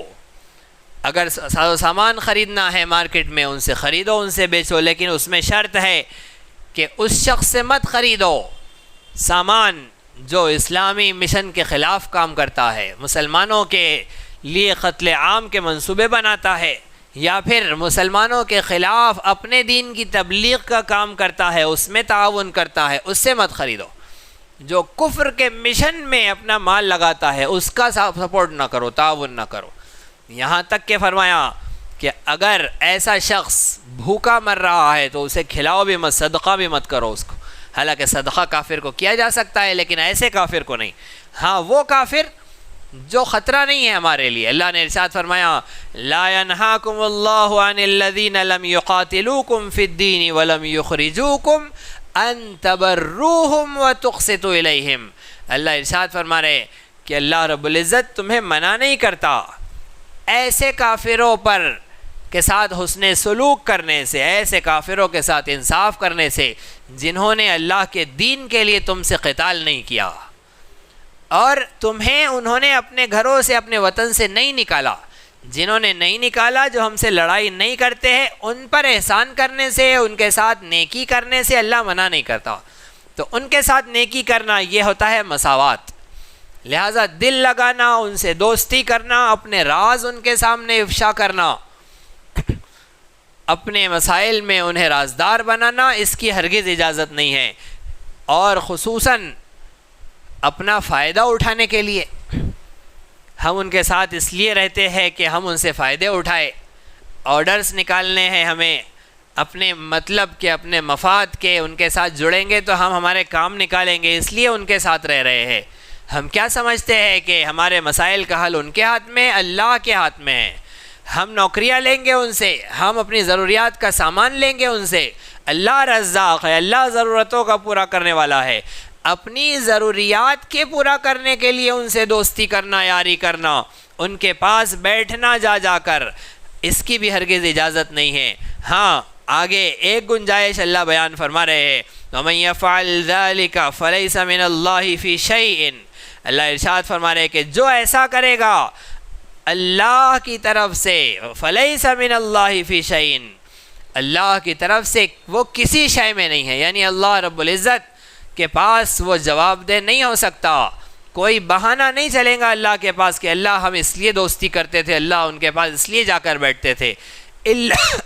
الا ان تتقوا منہم تقاہ، ہاں اگر تمہیں ان سے کچھ ڈر ہو، اگر یعنی کسی نقصان کے پہنچنے کا اندیشہ ہو۔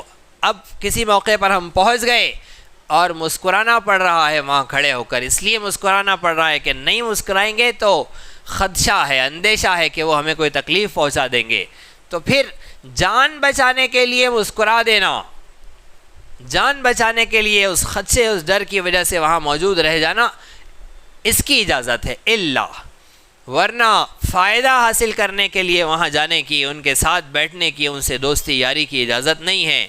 اللہ ارشاد فرما رہے ہیں وَيُحَذِّرُكُمُ اللَّهُ نَفْسَهُ، اللہ رب العزت تمہیں اپنے آپ سے ڈراتا ہے، یعنی اللہ اپنے عذاب سے ڈراتا ہے۔ وَإِلَى اللَّهِ الْمَصِيرُ، اللہ ہی کی طرف سب کو لوٹ کر جانا ہے، اللہ ہی کی طرف انجام ہے۔ قل، اے نبی صلی اللہ علیہ وسلم کہہ دیجئے، ان تخفوا ما فی صدورکم او تبدوہ، اگر تم چھپاؤ ما فی صدورکم جو تمہارے سینوں میں ہے، او تبدوہ یا اسے ظاہر کر دو، یعلمہ اللہ، اللہ سب جانتے ہیں۔ وَيَعْلَمُ مَا فِي السَّمَاوَاتِ وَمَا فِي الْأَرْضِ، آسمانوں میں اور زمین میں جو کچھ ہے اللہ سب جانتے ہیں۔ تو مفتی صاحب کے سامنے کچھ کہہ کر مسئلہ پوچھنا اور اندر کچھ بات رکھنا، مفتی تو وہی جواب دیں گا جو پوچھا گیا ہے اس کا، لیکن اللہ تو دلوں کے راز جانتے ہیں، اللہ سب جانتے ہیں تم نے اندر کیا چوری کی تھی اور کیا جگاڑ کے فتوے نکالے تھے۔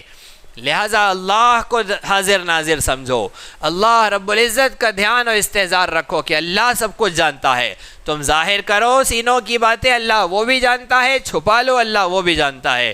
آسمان و زمین کی کوئی شے اس کے علم سے باہر نہیں۔ واللہ علی کل شیء قدیر، اللہ رب العزت ہر چیز پر قدرت رکھتا ہے، اس کی قدرت سے کوئی چیز باہر نہیں۔ یوم تجد، اللہ رب العزت ارشاد فرما رہے ہیں یوم تجد کل نفس ما عملت من خیر محضرا، آخرت کو ذہن میں رکھو، دنیا کے فائدے کے لیے تم کچھ کا کچھ مسئلہ بنا دو، دنیا کے فائدے کی خاطر تم اللہ کے، اس کے رسول کے، اسلام کے، مسلمانوں کے دشمنوں سے یاریاں بناؤ، دوستیاں بناؤ، آخرت کو سامنے رکھو، یہ کب تک ساتھ دیں گے؟ یہ کہاں تک تمہارے فائدے کا کام کریں گے؟ آخرت دیکھو، یوما، اس دن کو یاد کرو، تجد کل نفس، پالے گا ہر شخص، کیا پالے گا؟ ما عملت، جو اس نے عمل کیا، من خیر، خیر میں سے، جو بھلائی کی وہ پالے گا، محضرا، اسے حاضر پائے گا، جو خیر کیا، جو بھلائی کی، جو نیکی کا کام کیا، ہر شخص اپنی آنکھوں سے دیکھ لے گا، اپنے سامنے اسے پالے گا۔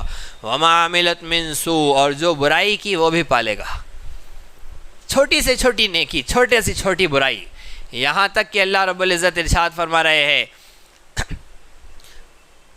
دنیا میں تو انسان کسی چیز کو یاد رکھتا ہے، کسی چیز کو بھول جاتا ہے۔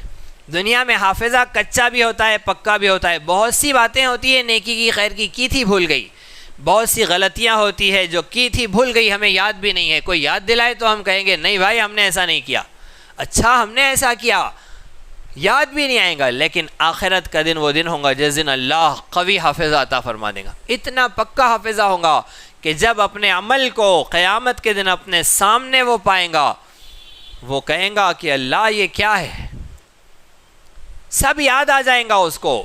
تود لو ان بینہا و بینہ امدا بعیدا، وہاں کا منظر یہ ہوگا کہ بندہ کہیں گا، اللہ اس سے فرمائیں گے اقرا کتابک، اپنا نام اعمال پڑھ لو، فر روانی کے ساتھ پڑھیں گا۔ اللہ کے نبی نے فرمایا کہ تیزی کے ساتھ جب وہ چند صفحے پڑھ لیں گا، اللہ اس سے کہے گا اے بندے کیا میرے فرشتوں نے تجھ پر کوئی ظلم کیا؟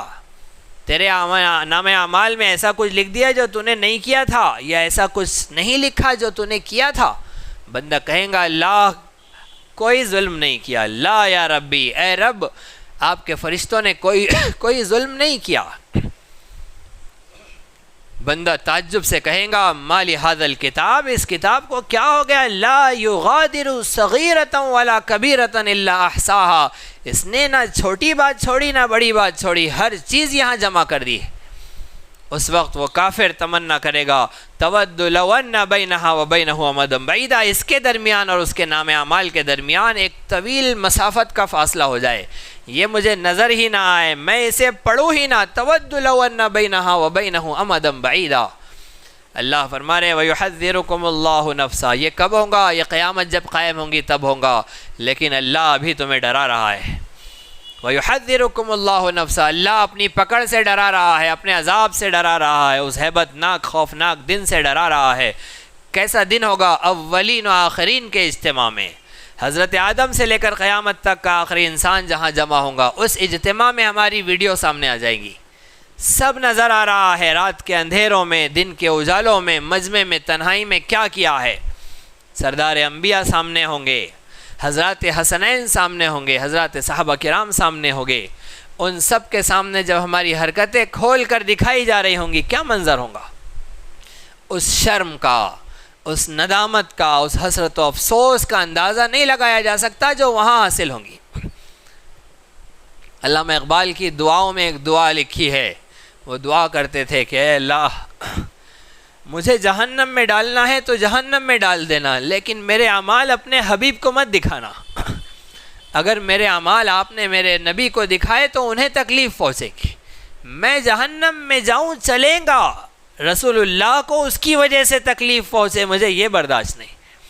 تو نبی پاک صلی اللہ علیہ وسلم کے سامنے نام اعمال آ جائیں گے، آپ کی امت کے کارنامے اور آپ کی امت کی کارستانیاں جب آپ کے سامنے ہوں گی تو آپ کو کتنی اذیت ہوں گی، کتنی تکلیف پہنچیں گی، وہ سب سامنے ہوں گا۔ اللہ یہ صاف بتلا رہے ہیں کہ ہر شخص دیکھ لیں گا، ہر شخص کو بتلا دیا جائے گا، سب کے سامنے اعلان کیا جائے گا، وہاں نام اعمال دور نہیں جائیں گا، گلے کا ہار بن جائے گا،